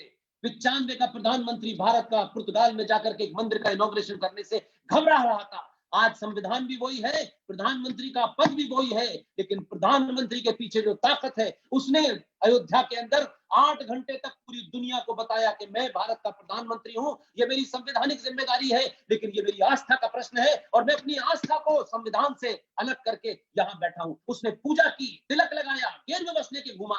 भारत के हिंदू समाज को कौन सी कुंठा है, कौन सी कॉम्प्लेक्स है जो आप अपनी पहचान पे शर्माते हैं? वो छोटे भाई का पजामा, बड़े भाई का कुर्ता पहने, नीली टोपी पीली टोपी लगाए घूमते रहते हैं, जैसे भी हैं, लेकिन अपनी ताकत का मुजाहिरा करते हैं। जुमे की नमाज पर डिमॉन्स्ट्रेशन करना उनका एक मजहब है। वो ये जानते हैं कि हम जब ताकत में निकलेंगे और सड़कों पे खड़े हो जाएंगे तो सड़क पर लोग रुक जाएंगे और लोगों को रोकने की ताकत उनके अंदर है। लेकिन आप नहीं करेंगे, क्योंकि हम स्वांग ज्यादा करते हैं, ड्रामा ज्यादा करते हैं, हमारी नियत कम होती है, हमारा एजेंडा ज्यादा होता है। इसलिए मंदिर बनाइए, मंदिरों की रखवाली कीजिए। क्या अकबर ने क्या किया, औरंगजेब ने क्या किया, बाबर ने क्या किया, अब्दाली ने क्या किया, छोड़ दीजिए। मैंने तो अपनी आंखों से आजाद भारत के अंदर कश्मीर में 1200 हिंदू मंदिरों को किसने तोड़ा, किसने जलाया, ये तो मेरी आंखों के सामने हुए हैं। आप कहते रहिए कि अकबर बाबर ने क्या किया, बाबर ने क्या किया, छोड़ दीजिए। लेकिन कश्मीर के अंदर जब जब जब उत्तर प्रदेश में राम मंदिर का ताला खुला, तब भी 500 मंदिर टूटे थे। और आज कितने मंदिर हैं? बहुत सारे मंदिरों में हमारी एक टीम काम कर रही, बताते हैं कैसे उन्होंने मंदिरों के अंदर गंदगी करना शुरू की है,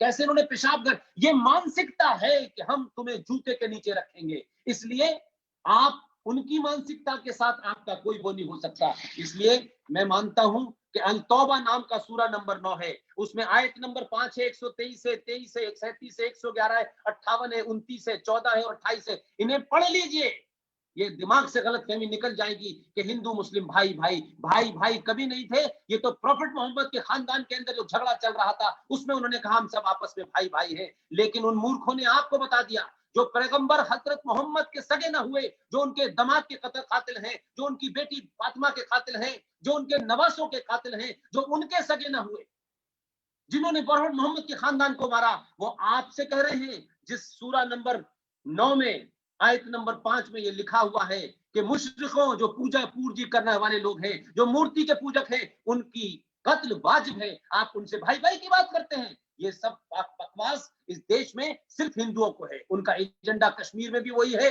उनका एजेंडा दिल्ली में भी वही है।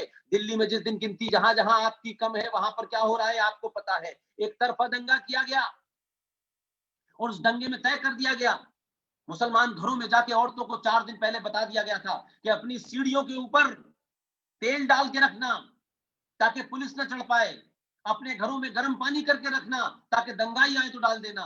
तो वो जाहिल औरतें, वो कमजोर औरतें, वो घरेलू औरतें, उनका इस्तेमाल किस किस्म के लिए किया गया और तैयारी थी पूरी। एचडीएफसी बैंक के अंदर एक मैनेजर था मुसलमान, उससे कहा उस दिन मत आना। जो मुसलमान इलाके के स्कूल थे उन्हें 2 दिन पहले छुट्टी दे दी गई। अरे भाई, आपकी आंखों के सामने सब कुछ किया गया, लेकिन आपको समझ नहीं आता। आप इतने मूर्ख हैं कि अपने पड़ोस में दाएं बाएं देखते नहीं है कि यहाँ क्या हो रहा है। और दंगा हो गया। वो भी जानते हैं कि भारत का क्रिमिनल सिस्टम कितना खूबसूरत है। अगर क्रिमिनल सिस्टम इतना ही अच्छा होता तो 1990 के अंदर कश्मीरी पंडितों को इस देश की सरकार ने, इस देश की न्याय व्यवस्था ने उनको फैसला दिया होता। लेकिन भारत की सुप्रीम कोर्ट इसके जानती है, इस बात का उसको पता है कि ये हिंदू कायर है, डरपोक है। क्यों इसके साथ हम खड़े हो? दुनिया में नियम है, बहादुर के साथ हर कोई खड़ा होता है। बहादुर बनने की कोशिश कीजिए। और इसलिए आपने नहीं सुना, लिहाजा वो लोग जब शाहीन बाग बना देते हैं, सीए के बाहर खड़े हो जाते हैं, तो कृष्ण जन्मभूमि के ऊपर मस्जिद बना देते हैं, तो आप एकत्र नहीं है। आप कुछ ग्रुप बना लें, कुछ संगठन बना लें, कुछ डिमॉन्स्ट्रेशन कर लें सरकार के सामने के लिए, आप सरकार पे जिस दिन निर्भर रहना छोड़ देंगे, सरकार आपके ऊपर निर्भर हो जाएगी। ये ध्यान रखिएगा। मैं ये नहीं कह रहा कि ये देश आपका है, ये राष्ट्र आपका है, इसकी जिम्मेदारी आपकी है। लेकिन ऐसा भी ना हो कि राष्ट्र की ठेकेदारी आप करें, जीएसटी आप दें, इनकम टैक्स आप दें, और वो जो जिहादी है उसका बच्चा पढ़ के आईएएस में आए और फिर फखरुद्दीन नाम का एक जज बन जाए, जो चरखी दादरी में खड़े होकर के मेरे मुसलमान भाई तू हिंदुओं से पिट के कैसे आया।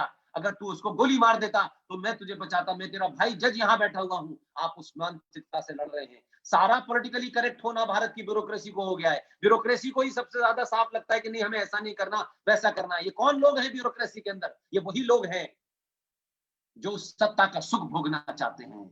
लेकिन ये सत्ता सुख भोगने के लिए नहीं है, ये व्यवस्था सुख भोगने के लिए नहीं है। ये नहीं रहेगी तो आप भी नहीं रहेंगे। इसलिए आम आदमी को उठना चाहिए। वो कश्मीर हो, वो कैराना हो, वो संबल हो, वो मुरादाबाद हो, वो मेरठ हो, वो मलियाना हो, कोई भी जगह हो, उसके लिए समाज को लड़ना होगा। और समाज नहीं लड़ेगा तो सरकारें आपके लिए नहीं आएंगी। वो आदर्श व्यवस्था होती है। ये देश आदर्श व्यवस्था में नहीं चल रहा। आदर्श नहीं है देश ये। इसमें दो तरफा कानून बने हुए हैं। इस देश में 1976 के अंदर कहा गया ये सेकुलर स्टेट है, लेकिन इसी सेकुलर स्टेट के अंदर क्या क्या जघन्य अपराध हुए, किसी ने इस तरफ सोचा? नहीं सोचा। इसलिए मैंने कहा कि किस तरीके से आपने प्लेसेस ऑफ वर्शिप एक्ट मुसलमानों के दबाव में लाकर के 1991 में पास कर दिया। आपने नेशनल कमीशन फॉर माइनॉरिटी 1993 में बना दिया, बिना किसी सोचे, बिना किसी समझे। और उसमें 50,000 पारसी भी माइनॉरिटी में है और उसमें 25 करोड़ मुसलमान भी माइनॉरिटी के अंदर है। आपने कैसे मुस्लिम एजुकेशन बोर्ड अलग से बना दिया? आपने वक्फ प्रॉपर्टी एक्ट 1995 में बनाया और 2013 में उसको इतना मजबूत कर दिया कि कल सुरेश के चौहान जी के ऑफिस के बाहर चार लोग आए जो वक्फ के लोग हैं, वो ये कहें कि यहाँ मंदिर है और इनका मकान खाली कर दे। तो वक्फ की ताकत है सेक्शन 40 में कि वो लोग आदेश देंगे डिस्ट्रिक्ट मजिस्ट्रेट को और कहेंगे इस मकान को खाली कराओ, इस ऑफिस को खाली कराओ। District magistrate has to obey the order of the Waqf board. हम किस दुनिया में रह रहे हैं यार? ये जमीन आपकी नहीं है, आपके हाथ से जा चुकी है। उसको 1913 के अंदर और ताकत दे दी गई। इस देश में सबसे ज्यादा जमीन रेलवे के पास है, नंबर 2 पे डिफेंस के पास है, नंबर 3 पे वक्फ बोर्ड के पास है। जब झगड़ा होगा, जब लड़ाई होगी, तो जो मालिक होगा जमीन का, उसका हक ज्यादा होता है। आप किराएदार बन चुके हैं। वो जो 50 साल से एक बेवकूफ था जो अभी हाल में मरा है, इंदौर का बहुत खूबसूरत शायर था, आप उसकी शायरी पे हंसते थे और ताली बजाते थे। ये दुनिया की ऐसी पहली कौम है कि कोई आपको गाली दे और आप हंसते हैं। वो यही कहता था कि जो आज साहिब मसनद है ये किराएदार है, मकान मालिक नहीं है। आपकी समझ में नहीं आया वो क्यों कह रहा है। आप सच में भारत का सनातनी हिंदू किराएदार हो चुका है। आपको अभी अंदाजा नहीं है, क्योंकि आपको ये बात मेरी ऐसी लगती होगी कि कैसे हो सकता है 100 करोड़ हिंदू किराएदार हैं, कैसे हो सकता है हमारी सरकार है, हमारी पुलिस है, हमारी व्यवस्था है, पुलिस है, सरकार है, सेना है, सब कुछ भी नहीं है आपका। कोई नहीं आपको बचाने आएगा, आपको लड़ना पड़ेगा। इस देश की सबसे ज्यादा प्रॉपर्टी और जमीन वक्फ बोर्ड के पास है। इसलिए आपके पास कुछ नहीं है, क्योंकि आप 100 गज और 200 गज के लिए अपने भाइयों का मर्डर करते हैं और वो पूरा पूरा देश लेने के लिए आपका मर्डर कर देते हैं। आप देश की जमीन 1947 में दे चुके, बंगाल में दे चुके, इस कश्मीर में दे चुके। वो किस तरीके से काम करते हैं ये सबको पता है। आज वो जिहादकारी है। आप कहें कि लव जिहाद चल रहा है, लैंड जिहाद चल रहा है, लेकिन हमें बड़ी लड़ाई लड़नी है। लेकिन हम कैसे मूर्खों के कामों में लगे, हम घर वापसी में लगे हुए हैं। 2 घर वापस आ भी गए, लेकिन 500 निकल गए हाथ से।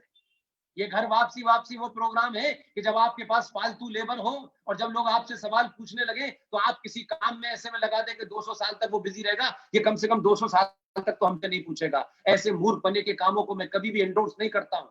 अगर किसी को शौक है तो वो करें, लेकिन भारत के 2020 के भारत के हिंदू को ऐसे कामों में न लगाएं जिससे कि उसको ये अंदाजा ही ना हो कि वो जिसको वापस ला रहा था वो तो आया नहीं, लेकिन घर से भी कई हजार चले गए। अब मैं सड़क पे खड़ा हूं, अब घेर के लोग मुझे मारेंगे और मैं मर जाऊंगा, कोई मेरे जनाजे में भी नहीं आएगा, क्योंकि लोगों को डर है। लिहाजा कश्मीर सिर्फ एक नहीं है, कश्मीर एक सिंबल है।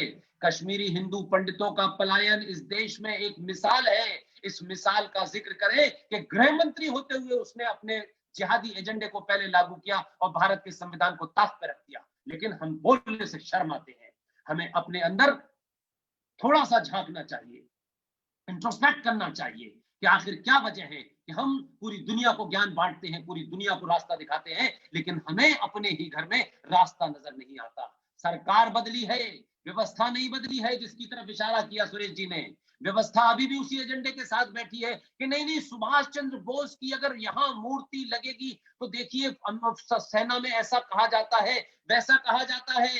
ये कायर व्यवस्था है, कायरों ने, दलालों ने इन व्यवस्था को बनाया है कि जो इस व्यवस्था पे बैठेगा वो कायर हो जाएगा। लेकिन मुझे खुशी है कि आज पिछले 3 साल की इस भाग दौड़ में, इस व्यवस्था में हजारों ऐसे लोग मुझे उत्तर प्रदेश से लेकर के मध्य प्रदेश और बिहार और महाराष्ट्र में मिले हैं। उन्होंने कहा है कि जिस दिन भी इस देश में आप ऐलान करेंगे 10-15 लोग, हम सब व्यवस्था छोड़ के आ जाएंगे। हम मजबूर हैं, हम इसलिए नहीं है कि हमारा कोई स्वार्थ है, लेकिन आप कुछ ऐलान कीजिए, हम आएंगे। मैं मानता हूं कि कम से कम किसी समाज के बदलने का ये पहला सिम्टम है कि आप गंदगी को गंदगी समझें। नरेंद्र मोदी जी ने इस देश में एक अभियान चलाया, स्वच्छ अभियान। हमने सड़कें साफ की, हमने गलियां साफ की। अरे वो जो जिस बैकग्राउंड से आया है नरेंद्र मोदी, वो बात फिलोसफिकल अंदाज में करता है, और भारत का वो समाज जिसे सनातनी समाज कहते हैं, जिसका ज्ञान दुनिया में था, वो उसके इशारे को नहीं समझा। उसने ये कहा कि सड़क पे पड़े कूड़े को तो साफ करो, लेकिन इस सड़क पे चलने वाली कौन सी विचारधारा है जिसके दिमाग में कूड़ा है, उसको भी साफ करो। नहीं समझ में आया। प्रधानमंत्री होकर के रोज रोज आपको टेलीफोन करके नहीं बताएगा। राष्ट्र का, इतने बड़े दुनिया के सबसे बड़े लोकतंत्र का, जिसे कि प्रधानमंत्री है, दुनिया के इर्द गिर्द घूम रही है, दुनिया उससे सवाल पूछ रही है, लेकिन भारत का सनातनी हिंदू नहीं समझ पा रहा कि ये गंदगी साफ करने का मतलब क्या है। जब सड़क साफ करोगे तब उस सड़क के ऊपर ये गंदा विचारधारा जो टेंट से 1400 साल पहले निकली थी, जो ऊंट पे खड़े होकर के खजूर तोड़ने वाली सभ्यता थी, इसको कब लाइन पे लोगे? इसके अंदर जो जहर और गंदगी भरी है, इसकी सफाई कब करोगे? और ये नहीं करोगे तो ध्यान रखिएगा, आप भी वैसे ही गायब हो जाएंगे जैसे ईरान से हुए थे, अफगानिस्तान से हुए थे। आप भी वैसे ही गायब होंगे, और जिंदगी भर तक, लास्ट तक आपको ऐसा लगेगा कि सिर्फ सर्वाइवल है। आज इसके पैर पकड़ लो, कल उसके पैर पकड़ लो, कल इसकी चमचागिरी कर लो, कल उसकी चमचागिरी कर लो। आज इससे ये मिल जाएगा, कल उससे ये मिल जाएगा। सनातनियों, इस देश के 100 करोड़ हिंदू, एक बार सनातन का हाथ पकड़ लो, दुनिया में किसी के पैर पकड़ने की आवश्यकता नहीं होगी। मैं समझता हूं कि मैंने अपनी बात कह दी है। जो हमारे तीसरे साथी हैं, मैं उनको सुनूंगा। बहुत बहुत शुक्रिया। Thank you very much sir. बहुत बहुत धन्यवाद पुष्पेंद्र जी, आपके विचारों को रखने के लिए। और आपने काफी साफ गोई के साथ बिना लाग लपेट के अपनी बातें रखी। और मेरा ऐसा मानना है कि वो जो च्यवनप्राश आपने खिलाया है पूरी हिंदू कम्युनिटी को, चाहे वो इंडिया में हो चाहे बाहर हो, वो बहुत जरूरी भी था। और जो नारा चलता है कि मोदी है तो मुमकिन है, कहीं ना कहीं इस मुद्दे को लेकर भी आशा वही थी कि सरकार कुछ करे, मोदी जी कुछ करें। तो आपने सही दिशा हमें दिखाई कि जब तक हम लोग आगे नहीं बढ़ेंगे, अपनी लड़ाई खुद नहीं लड़ेंगे, तब तक कोई हमारा साथ देने वाला नहीं है। तो आपके विचार, मुझे आशा है कि सभी को बहुत एनलाइटन किया होगा, जितने भी सुनने वाले हैं फेसबुक के माध्यम से और इस जूम कॉल के माध्यम से। बहुत बहुत आपका धन्यवाद Pushpendra ji. Now I will move on to introduce our next panelist, Shri Ashish Dhar. So he's a Kashmiri Hindu himself, but unfortunately living in exile in New Delhi. He's a mechanical engineer by training and a social entrepreneur by occupation. He's the co-founder of Upward, an alternative media outlet that produces audiovisual content and commentary on socio-cultural issues like Hindu temple autonomy, judicial reforms, civilizational conflict like Kashmir, and so on. He's also the operations head of Indic Collective Trust, which is a legal research and activism forum that represents Indic civilizational positions in legal cases of national and international significance. So while so far we have been discussing and hearing from all the panelists, so now Ashish, of course, while being a very vocal activist about the Kashmir issues, he is also a Kashmiri Hindu, as he rightly said. And we all must note that he likes to introduce himself as a Kashmiri Hindu, not as a Kashmiri Pandit. So that has a lot of significance in itself, because that actually tells you that the amount of divisions that we have in our society, and that's what I think Pushpendra ji was referring to. So over to you, Ashish. And as I mentioned, no language barriers, English, Hindi, जिसमें आप बात करना चाहें, whatever you're comfortable with, we'll be more than happy अगर आप हिंदी में बात करेंगे तो. Over to you. नमस्ते एवरीवन। पहले तो मैं अपना आभार व्यक्त करना चाहूँगा कि मुझे इस सेशन में बोलने का अवसर दिया गया।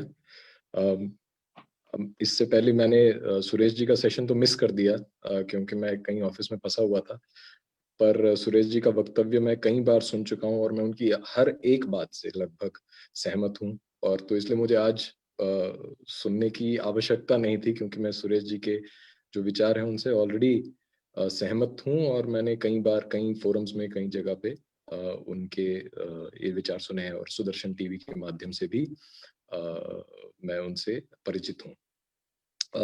उसके बाद जब मैंने अभी ज्वाइन किया तो पुष्पेंद्र जी बोल रहे थे, और पुष्पेंद्र जी एक और मतलब he is one of the finest orators and activists that we have today, and I've been lucky to to hear his thoughts on various issues, primarily through YouTube. कभी उनसे मिलने का सौभाग्य नहीं मिला, लेकिन उनके भी वक्तव्य से मैं काफी बार मैं सुन चुका हूँ, और मैं उनके विचारों से भी मोस्टली मतलब कंसेंसस रखता ही हूँ।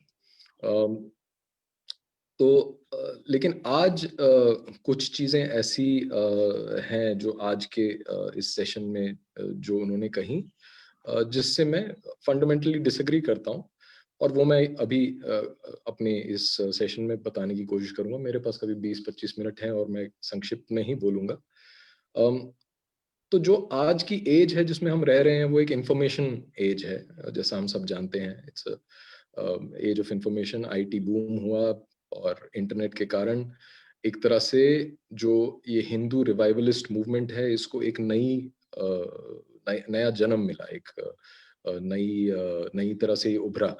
और मुझे नहीं लगता, मतलब हमें भगवान का बहुत ये आभारी रहना चाहिए कि इंटरनेट आया, क्योंकि अगर नहीं आता तो मुझे नहीं पता कि किस तरह से हम ऐसे सेशन कर सकते, एक दूसरे से बात कर सकते। और जिस तरह की आज चर्चा होती है समाज में, एक वर्ग है समाज का जो जागरूक है, और उसमें जिस तरह की चर्चा होती है, शायद ये पॉसिबल नहीं होता अगर ये इंफॉर्मेशन एज नहीं होती। और मुझे नहीं पता कि अगर ऐसा नहीं होता तो हमारा क्या होता। लेकिन इसका एक डाउनसाइड भी है, और वो ये है कि क्योंकि ये इंफॉर्मेशन एज है, तो एक पैराडॉक्स आ चुका है हमारी जीवन में इंफॉर्मेशन के ओवरलोड के कारण। और वो ये है कि हमारे पास इतनी इंफॉर्मेशन है कि हम उसको सॉर्ट नहीं कर सकते। जैसा कि हम कई बार सोशल मीडिया पे भी देखते हैं कि इतना सारा फीड में कंटेंट होता है कि क्या देखें क्या नहीं देखें, किस चीज पे गौर करें, किस चीज को नजरअंदाज करें, यही क्लियर नहीं होता।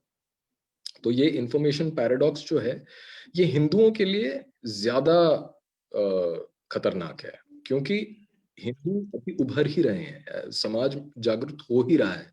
और इस समय पर अगर इतना सारा कंफ्यूजन हो गया, तो एक तरह का एक पैरालिसिस हो जाता है सोसाइटी में, क्योंकि इंफॉर्मेशन प्रोसेस करने में ही दिमाग लग जाता है, और जो एक्शन है वो कहीं उसका कोई दूर दूर तक कोई नजर नहीं आता।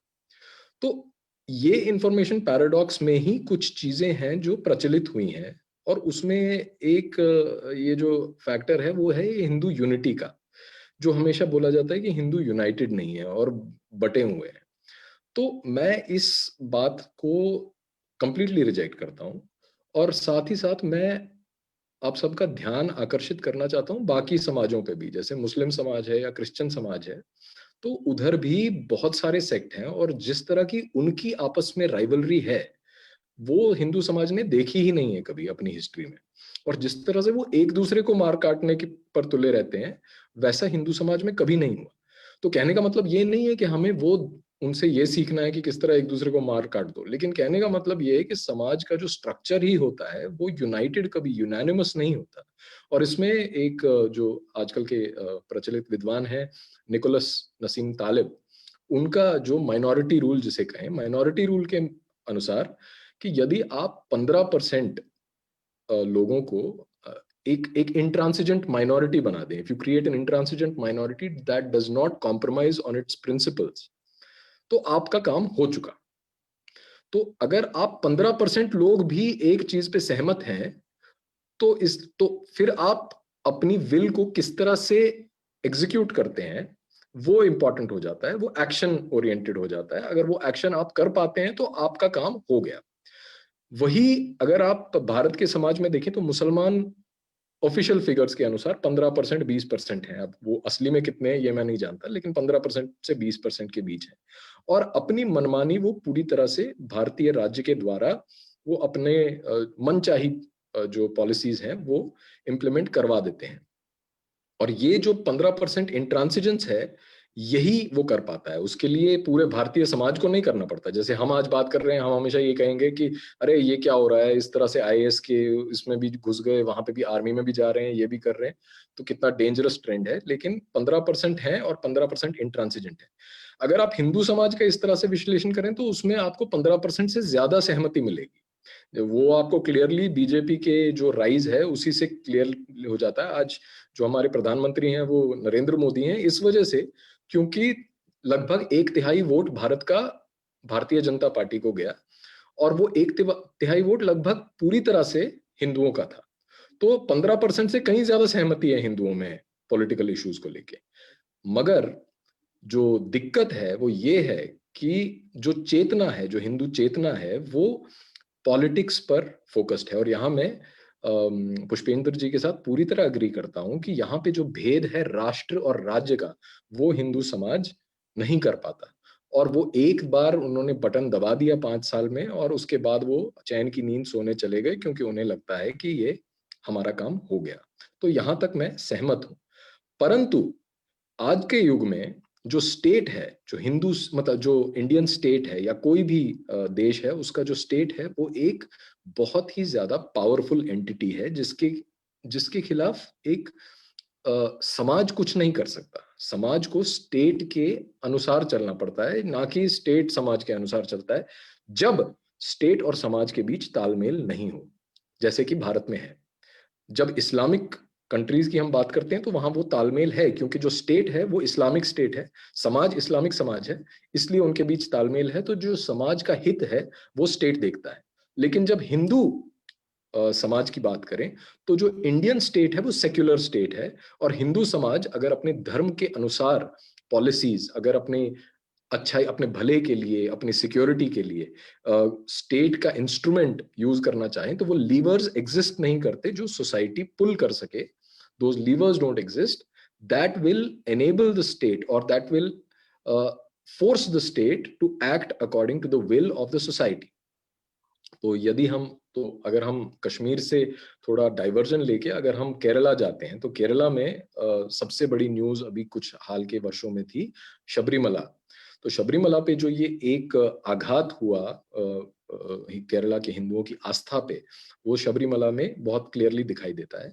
और वहां पे जो हिंदू समाज है, जो कि बीजेपी रूल्ड स्टेट भी नहीं है, वहां लाखों की संख्या में हिंदू सड़कों पर आए।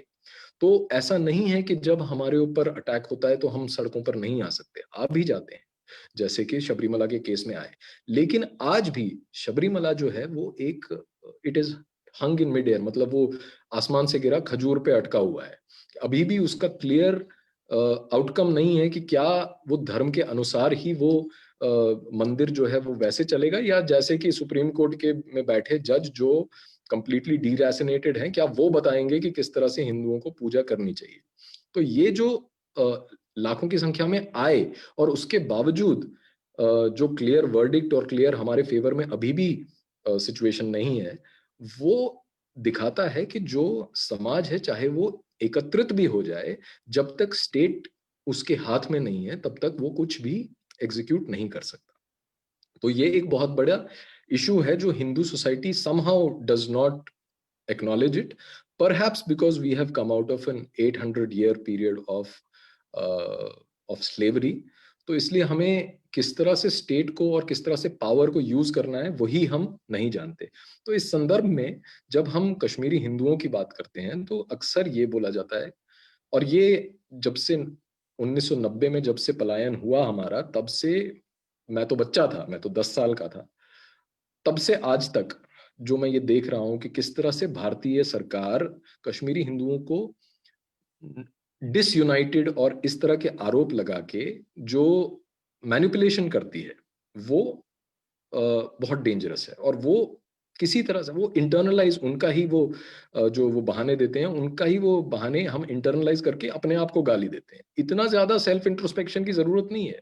बात ऐसी है कि जब कश्मीरी हिंदू समाज ये कहता है कि हम मुसलमानों के साथ नहीं रह सकते, तो जो भारतीय राज्य है उसके लिए ये बहुत बड़ी प्रॉब्लम हो जाती है, क्योंकि वो अपने सेक्युलर क्रेडेंशियल्स को किस तरह से, मतलब जो उसका डीएनए है, 1947 में जो उसका डीएनए बन गया सेक्युलरिज्म और ये जो बंटवारे के बाद जो हुआ, तो उसके लिए कॉग्निटिव डिसोनेंस हो जाती है, और वो इस चीज को रिकंसाइल नहीं कर सकता, ना ही वो मेंटली रिकंसाइल कर सकता है, ना ही वो इंटेलेक्चुअली कर सकता है, और ना ही वो फिजिकली इस बात के लिए कोई प्लान बना सकता है कि हाँ, ये हमारे सामने एक प्रॉब्लम है हिंदू मुस्लिम कोएग्जिस्टेंस की, जो पूरे भारत की प्रॉब्लम है, पर कश्मीर में तो बहुत ज्यादा है, क्योंकि कश्मीर में हम आउटनंबर्ड थे। तो जब वहां पे ऐसी प्रॉब्लम उनको सामने सामने दिखाई देती है, तो वो उसको डिनाई कर देते हैं, चाहे वो कोई भी सरकार हो। वो कहते हैं नहीं नहीं, कश्मीरियत थी, नहीं नहीं बहुत बढ़िया था पहले, लेकिन फिर पाकिस्तान आ गया, जैसे पुष्पेंद्र जी ने बोला कि नहीं पाकिस्तान आ गया, और हम भी वही चीज बार बार रिपीट करते हैं। पर ये प्रोपेगेंडा जो है, ये ऊपर से स्टेट से आता है कि नहीं नहीं वहां पर सब ठीक था, अब प्रॉब्लम हो गई थी, और अब अगर हम वापस चले जाएं तो अब सब कुछ सही है। तो जब आर्टिकल 370 जब एब्रोगेट हुआ, उसके बाद मैंने भी जश्न मनाया, हमारे घर में मिठाई बटी, लेकिन वो कुछ दिन की बात थी। लेकिन आज जब आर्टिकल 370 के हटने के बाद आज क्या सिचुएशन है? क्या कश्मीर सभ्यतागत दृष्टि से भारत का अंग है? तो केवल टेरिटोरियली एक पार्ट है, लेकिन civilizationally we have lost Kashmir, because demographically Kashmir is 100%, almost 100% Muslim. So we do not have that kind of power over Kashmir. It is only on paper that it is part of India. वहाँ के लोग, वहाँ का कोई भी जो आम जनता है, वो भारत और हिंदू से घृणा करते हैं, वो नफरत करते हैं, और इसलिए वो हमारे साथ नहीं रहना चाहते। लेकिन हम, क्योंकि एक सेक्युलर स्टेट है, हम वो उस तरह का जो एक पोजेशन है, वो हम कंप्लीट नहीं कर सकते, क्योंकि हमारे अंदर ही, हमारी मशीनरी में ही फॉल्ट है, हमारे साइकी में फॉल्ट है, हमारी सोच में ही गड़बड़ है। तो जब हम ओनस समाज पर डाल दें, जो काम सरकार का है, जैसे एक और बात हमारी हुई थी कि जैसे पुष्पेंद्र जी ने कहा कि जब भारत के प्रधानमंत्री ये कहते हैं कि स्वच्छ भारत हो, और किस तरह से वो इशारों में बात कर रहे हैं, लेकिन उसी पैरेलल में जो उनके मिनिस्टर हैं इंफॉर्मेशन के, जो स्कूल टेक्स्ट बुक्स का जिनका रिस्पॉन्सिबिलिटी है, जब वो स्कूल ये प्राउडली ये बोलते हैं कि हम 8 साल से 6 साल से सरकार में हैं और हमने एक शब्द स्कूल टेक्स्ट बुक्स का नहीं बदला, तो ये हमें क्या दिखाता है? ये समाज अपने ऊपर क्यों ले ये रिस्पॉन्सिबिलिटी? क्योंकि जब आपने एक शब्द नहीं बदला, तो हर साल, अगर 8 साल हुए, तो 8 generations of kids have come out of the same education system believing in that all that nonsense, that anti-Hindu bias that those school books carry, and these become future empowered bureaucrats, citizens, whoever, जिस भी दिशा में वो जाते हैं, और वो इस जहर को अपने दिमाग में लेके जाते हैं। घर वाले कितना समझा देंगे, जितना समझ घर वालों को भी कितना समझ है, घर वाले भी कितना समझाएंगे, लेकिन ये जो इंडोक्ट्रिनेशन इंडियन स्टेट अपने सिटीजन्स की कर रहा है, इसकी जिम्मेदारी समाज कैसे ले सकता है? तो कहने का मतलब ये है मेरा, to cut a long story short, कि जो रिस्पॉन्स कश्मीर की तरफ भारत के समाज का होना चाहिए, उसका स्टेट एक इंस्ट्रूमेंट है, और जब तक समाज स्टेट को टेम नहीं करता, स्टेट के ऊपर अपनी पकड़ मजबूत नहीं करता, तब तक समाज कुछ भी कर ले, कुछ नहीं होने वाला। तो सॉरी, मतलब अगर ये if it comes across as pessimistic, but that is very important. Unless you take control of the state, nothing is going to happen, and that control can not happen just by voting once. आपको pressure groups create करने पड़ेंगे, आपको institutions build करने पड़ेंगे, वहां पे समाज की जिम्मेदारी जरूर है। थिंक टैंक्स कहाँ हैं हिंदुओं के, मीडिया आउटलेट्स कहाँ हैं हिंदुओं के, जो कि स्टेट को प्रेशराइज करें और जिस तरह का नैरेटिव बनाना है वो बिल्ड करें। और नैरेटिव बिल्डिंग में सबसे बड़ा काम होगा टू क्रिएट दैट इंट्रांसिजेंट माइनॉरिटी, जिसकी मैं बात कर रहा था। आपको सबको कन्विंस करने की जरूरत नहीं है, आपको 15-20% लोग चाहिए अपने साथ, और वो नैरेटिव आपका बन चुका। जिस तरह से सीएए में हुआ, तो मैं सीएए का एग्जांपल लेता हूं, जो सिटीजनशिप अमेंडमेंट एक्ट जब आया, तो वो बहुत बड़ी अचीवमेंट थी हमारे देश के लिए, कि पहली बार किसी सरकार ने ये कहा कि हम जो भी परसिक्यूटेड हिंदूज हैं बाकी हमारे नेबरिंग कंट्रीज में, उनके लिए हम एक नेचुरल होम है। हालांकि उसका जो आउटकम है, उसका जो इफेक्ट है, वो केवल 30,000 लोगों तक ही सीमित था, जो 2014 31 दिसंबर 2014 से पहले आए थे, तो उसका रियल वर्ल्ड इम्पैक्ट कुछ नहीं था। 30,000 लोगों को वैसे भी एडजस्ट कर सकती थी सरकार, लेकिन वो एक स्टेटमेंट था, वो एक सिविलाइजेशनल इंटेंट का स्टेटमेंट था। तो वो सिविलाइजेशनल इंटेंट का स्टेटमेंट देने से पहले अगर नैरेटिव बिल्डिंग हुई होती तो ये हाल शाहीन बाग वाला नहीं होता, लेकिन नैरेटिव बिल्डिंग नहीं हुई। स्टेट की जो रिस्पॉन्सिबिलिटी है, अगर कोई बिल पारित करना है तो उसके लिए एक नैरेटिव बनाया जाता है, वो नैरेटिव कहीं पे भी नहीं था। और वो जॉइंट फेलियर है स्टेट का भी और समाज का तो है ही है, क्योंकि समाज तो एम्पावर्ड है ही नहीं भारत में। तो जो नैरेटिव बिल्डिंग की रिस्पॉन्सिबिलिटी है वो समाज की और स्टेट की दोनों की है, और इसमें हम समाज को किसी हद तक जिम्मेदार ठहरा सकते हैं। लेकिन जो पॉलिसी है, जिस तरह से अभी जो सबसे बड़ा खतरा कश्मीरी हिंदुओं के लिए है, वो ये है कि जो भारतीय सरकार ही है वही वहां पे एनक्लेव्स बना के, वहां पे जॉब्स क्रिएट करके ये बोला जा रहा है कि आप वापस चले जाइए। और उसमें बहुत सारी कश्मीरी हिंदू समाज में ही ऐसे बहुत सारे लोग हैं जो इन अपॉर्चुनिटीज को, क्योंकि मटेरियली बेनिफिशियल है कि मामा नौकरी मिल जाए, सरकारी नौकरी तो सब हिंदू एक यूनिवर्सल ट्रेट है हिंदुओं में, सरकारी नौकरी के पीछे तो भागते ही हैं। तो सरकारी नौकरी वहां पे अगर आप क्रिएट करते हैं हिंदुओं के लिए, तो आप उनको एक तरह से एक ब्राइब दे रहे हैं, एक तरह की रिश्वत है कि आप वहां चले जाओ। और ये बताया जाएगा कि देखो ये ये 5,000 ये 10,000 लोग जो हमने स्टेट गवर्नमेंट में जॉब्स ओपन किए, ये 5,000 10,000 लोग चले गए, अब कश्मीर की हालत नॉर्मल है, तो अब कोई भी जा सकता है। जो 10,000 20,000 भी चले जाएं, लेकिन जो बाकी लाखों जो नहीं गए, वो उनके ऊपर जिम्मेदारी थोप दी जाएगी कि देखिए ये लोग तो नहीं गए क्योंकि ये अब वेल सेटल्ड हैं, कोई अमेरिका में है, कोई कनाडा में है, कोई दिल्ली में है, कोई पुणे में है, लेकिन जिनको जाना था वो चले गए। इसी तरह से जो जाना चाहता है वो जा सकता है। ये इंडियन स्टेट कर रहा है, और इसका जो नैरेटिव पे इम्पैक्ट है वो शायद हिंदू नहीं समझ पाते, क्योंकि वो ये समझते हैं कि हाँ हाँ अच्छी बात है। उन्हें तो पता नहीं कि वहां पे क्या होगा कल को। जो ये अजय भारती के साथ हुआ पिछले साल कि वो सरपंच बने और उनको गोली से उड़ा दिया, या अभी हाल में जो ये पंजाबी बिजनेसमैन थे जिन्होंने वहां पे शोरूम खोला था, उनकी अभी हत्या हो गई, क्योंकि ये क्लियर मैसेज था जिहादियों की तरफ से कि देखिए आप यहाँ पे ज्यादा हीरो बनेंगे तो आपको उड़ा दिया जाएगा। ये क्लियर मैसेज था। लेकिन भारतीय सरकार उस मैसेज को किस तरह से प्रोजेक्ट कर रही है कि नहीं नहीं वहां तो सब ठीक है, आप वापस चले जाइए, आपके लिए सरकार नौकरियां क्रिएट कर रही है। क्या हम नौकरियों की वजह से निकले थे? दूसरी बात कि ये कई बार बोला जाता है कि कश्मीरी पंडितों को या कश्मीरी हिंदुओं को आर्म्स अगर दिए जाएं तो वो बहुत बढ़िया रहेगा, आर्म्स की ट्रेनिंग दी जाए और वो वापस भेज दिए जाएंगे और उसके बाद वो वहां पे रेजिस्टेंस दे सकते हैं।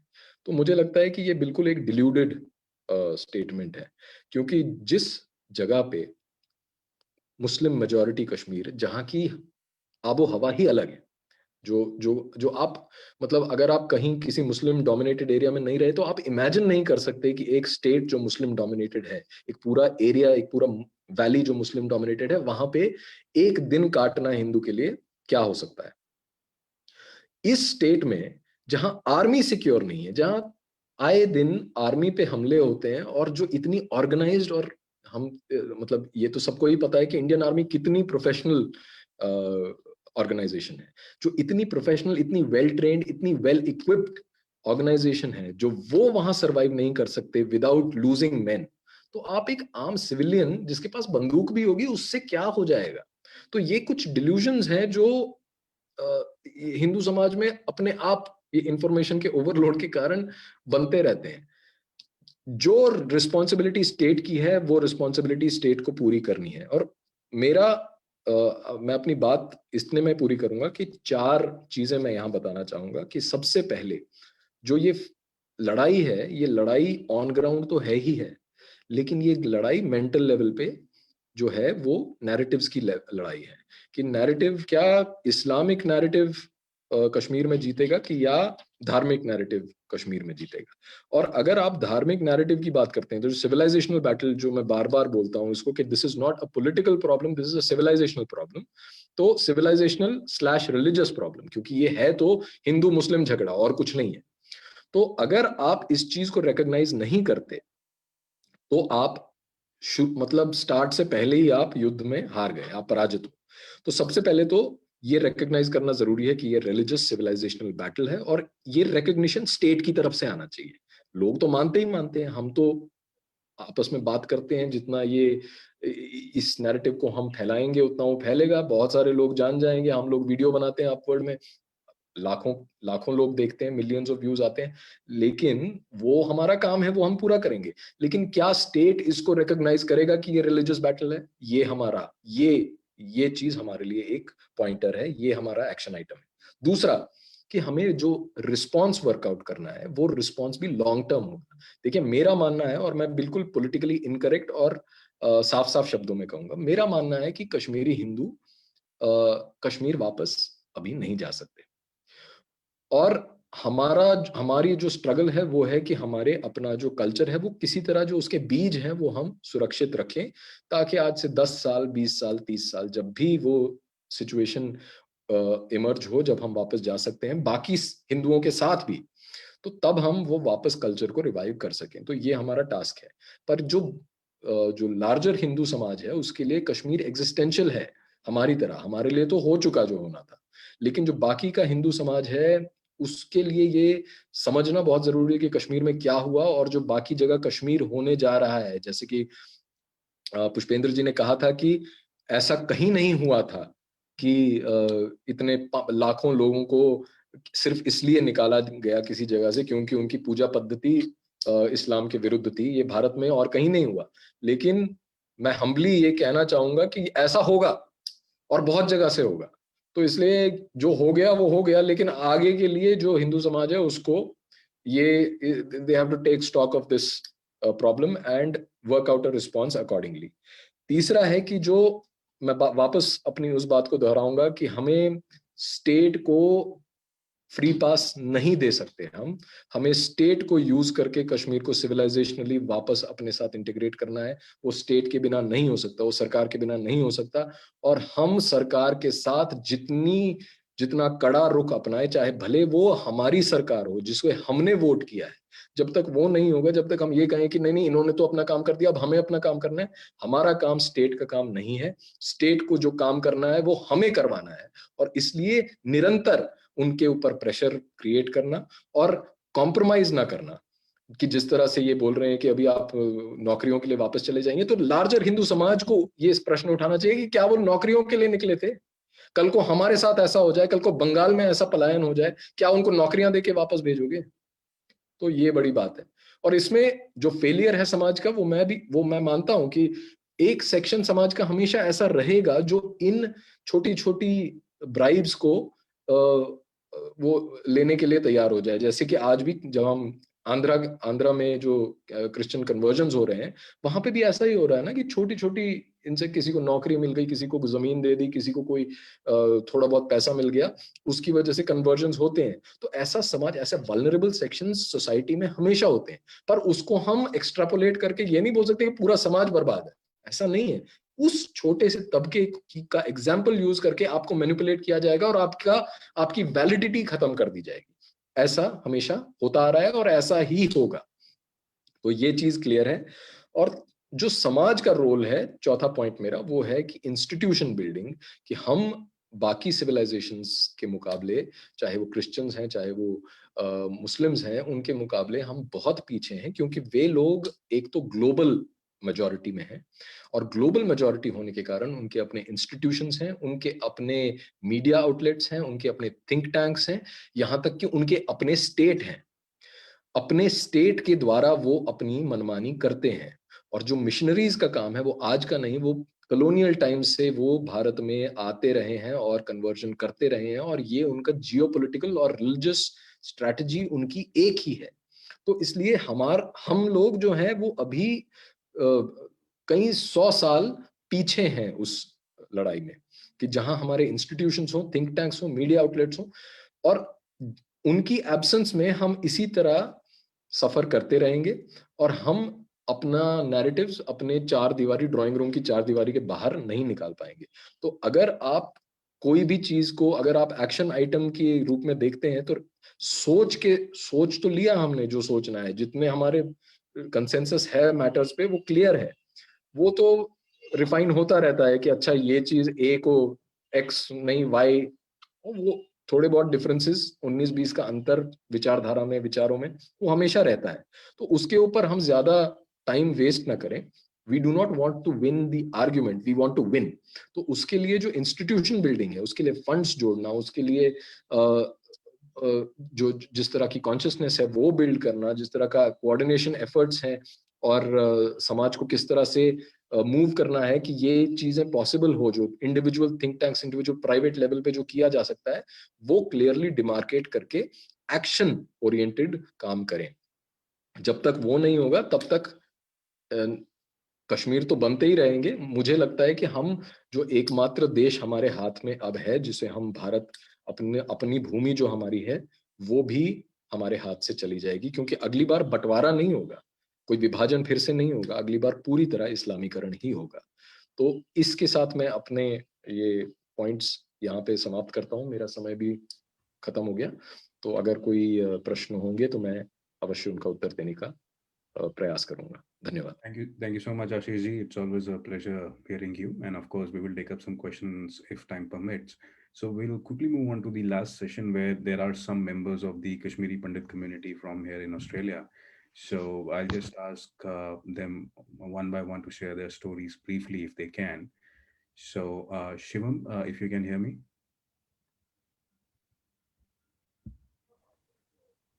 Hello, Yeah, Namaskar. Shivam, if you can start your video.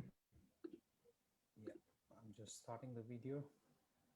Yes, you're visible. So, Shivam, as I said, you are a Kashmiri Pandit yourself and you have gone through that horrible experience yourself. So, it would be great if you can share your experiences with all of us. Over to you. Thank you so much for, firstly, for providing this opportunity, and it's been quite enriching to hear the opinions as well as some very valid arguments being raised here. In terms of my experience, if I were to say, I was born in Kashmir and I was there for almost the first 6-7 years of my life. तो पहले 6 से 7 साल में जो हमारे experiences थे, I would be fully in agreement with Mr. Ashish, what Mr. Ashish Dhar was talking about, because I could clearly see the kind of oppression that was there in the society. एकदम पूरा एक दबदबा सा था Muslims का वहाँ पे, जो कश्मीरी मुस्लिम्स थे, और कश्मीरी पंडित्स का the attitude was like completely survival, and it was basically a survival mindset. I can sort of cite some examples personally that I had to face. Like as a 3 or 4 year old, it was quite shocking for me when people would call names to Kashmiri women, mothers and sisters walking in the streets, and how those catcalling and all of that used to happen. So that was a point of time around 87, 88 when, the militancy was just beginning. People were possibly migrating across the border and getting trained. And that came to fruition around 89, 90 when things came to a boil. एक बड़ा ही important दृश्य है जो अभी तक मेरे जहन में है, मेरे ख्याल से वो 19 जनवरी 1990 या 20 जनवरी 1990 के आसपास का सीन था, जब ऑलमोस्ट 1 लाख से 1.5 लाख लोग एक साथ जुलूस में बाहर हमने देखे कि निकल पड़े हैं। पूरा कश्मीर, सारे जितने भी वहाँ पे बसेस, मैटाडोर्स वगैरह निकल पड़े थे, एंड सब जगह पाकिस्तान के झंडे, और आगे जो थे सबसे आगे लोग, उन्होंने कफन पहने हुए थे, और आज़ादी, कश्मीर बनेगा पाकिस्तान, कश्मीरी पंडितों यहाँ से चले जाओ, इस टाइप के नारे चल रहे थे। तो बिल्कुल क्लियर हो गया था कि यहाँ तो सर्वाइव करना भी अब इम्पॉसिबल है। जो पिछले 100, 200, 500 सालों से कश्मीरी पंडित बेचारे एक सर्वाइवल मोड में थे कि जैसे तैसे ज़िंदगी बस यहाँ से बसर करनी है, वो भी इम्पॉसिबल हो गया था। उस माहौल के मद्देनज़र हम लोग वहाँ से फिर निकल गए। We had to migrate to Jammu, like all the other Kashmiri Pandits or Kashmiri Hindus from the valley. And from there, we moved on eventually to Delhi and Noida. Noida is where all my education happened. But, the scars of those early memories would always stay with me and even haunt me because what we had seen, it was like, I don't think it was something normal. The amount of death we had seen, और चारों तरफ आपके जितने भी religious symbols थे, एक ऐसा time था जब हम देख रहे थे ऊपर से घर में से कि वहाँ एक तरफ मंदिर में आग लगी हुई है, दूसरी तरफ मंदिर में आग लगी हुई है. You could just see all the temples being burned to flames. People, you were hearing about people being killed, and curfews all the time, no schools, just that atmosphere of fear जो था वहाँ पे, that was something which really was hitting the psyche of all the people, all the Kashmiri Pandit people. You didn't know whether you would survive the next day or go on from there. So to come out of that and really move on in life, I think it's been something like, it's been a fight, a daily fight that we have had to live. And this particular day that we are really marking this so-called event of 19th of January, this is actually like a scar. It's a blot on the face of India. It's a scar in all of our memories, not just Hindus or Kashmiri Hindus, but the whole of India, because I don't think this should have happened. But unfortunately, this was the only thing that we could have done to survive and really keep our race alive, because otherwise we would have possibly been finished had we stayed there. And I would also agree with what I heard earlier from Mr. Ashish Dar कि अभी काफ़ी बात हो रही है, article 370 abrogate हो गया, situation normalise हो रही है कश्मीर में. बीजेपी ने जो अभी रिसेंटली डिस्ट्रिक्ट इलेक्शंस हैं उसमें कुछ सीटें भी जीती हैं. So is it normal? People are asking, are Kashmiri Pandits going back home?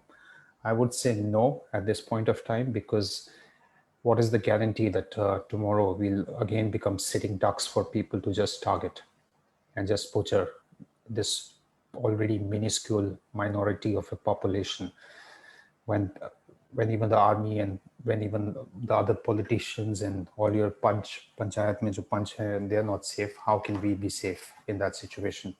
I don't think I'm ready to go back to that sort of a life where I have to live as a fearful minority, not knowing what is going to be the safety of me, my wife, my kids, my parents, living under that sword of Islamic civilization that would be always hanging on your neck. So I think that's what I would like to conclude with. But let's hope on a positive front that things work out for the better, and the Indian civilization and the Indian ethos is able to overcome and really assimilate Kashmir in its entirety and take it back to that old cultural ethos, as well as that cultural high that was always there even before the conquest of Islam that happened in the Kashmir Valley. Yeah. Thank you, Shivam, for sharing your thoughts. And we had other few speakers from the KB community lined up, but I think we have overshot our time, and our guests need to leave, and they have to attend other sessions. So I'll just request Sai Paravastuji to please share his thank you note on behalf of the Hindu Council of Australia. Sai ji. Yeah, thank you, Vivek ji. It was really wonderful to hear all the speakers, and on behalf of Hindu Council of Australia, it's my great pleasure to extend a hearty vote of thanks to the panel speakers, Shri Suresh Chawanke ji, Pushpendra Kurukshetra ji, and Ashish Dar ji. We really appreciate your valuable time from your busy schedule to speak to this, to mark and pay respects to the lives lost, displaced by a genocidal campaign by the Islamic militants. To me, it's more than a Holocaust. There hasn't been any such a human loss in anywhere in the world. We did support this movement when it originally started, and in marking this day as respect for Kashmiri Hindus lost in temples every year. But this year, we are so blessed to have this panel who could speak about this and bring more information to the community. Major Gaurav Aryaji, we definitely missed you today, but we look forward to hearing from you again in another panel soon. I would also like to thank all the community leaders, organizations, including many of our Kashmiri Hindus who joined us today online. I'd like to thank our volunteers and organizing committee who has been planning this since late November last year. Our president, Shri Prakash Mehta ji, is watching it on YouTube. He couldn't join due to some technical challenges on his laptop online on Zoom. So he couldn't be here to thank today. And I'm just thanking on behalf of Hindu Council. We'd also like to thank all the participants who joined us online via various channels, Facebook, YouTube, Zoom. Last but not least, the backend technology team, our web and social media team, and especially thanks to Vivek Singh ji, who has spent more time and energy in making this event and bringing this for all of us here. We hope everyone enjoyed this presentation, and we look forward to bringing such informative events in future. Thank you. Namaskar. Thank you, Sanjay. Thank you so much. And I'll just like to thank everyone once again for taking out time from their busy schedule, especially Pushpendra ji. Sorry, थोड़ा time के लिए confusion हुआ, but बहुत अच्छा लगा कि अब आपने 10 मिनट के short notice पे आपने एकदम अपनी availability हमें दी और अपने thoughts हमारे साथ share किए. And I'm sure when when the video goes there on the Facebook page, so a lot of people will be watching this over and over again for the period of next couple of weeks, and they'll definitely get enlightened about the way things work on ground and how we have to change our mindset. So thank you so much for sharing your thoughts, Pushpendra ji. Ashish ji, thank you so much for joining us, and Suresh Chawanke ji, if you're still there, thank you so much for your time, and we look forward to having you again on more such discussions. And thank you so much for your time today once again. बहुत बहुत धन्यवाद आपका. Namaskar. Thank you everyone. Thank you everyone for joining us. Thank you. Thank you. Thank you. Thank you very much. सभी को नमस्ते.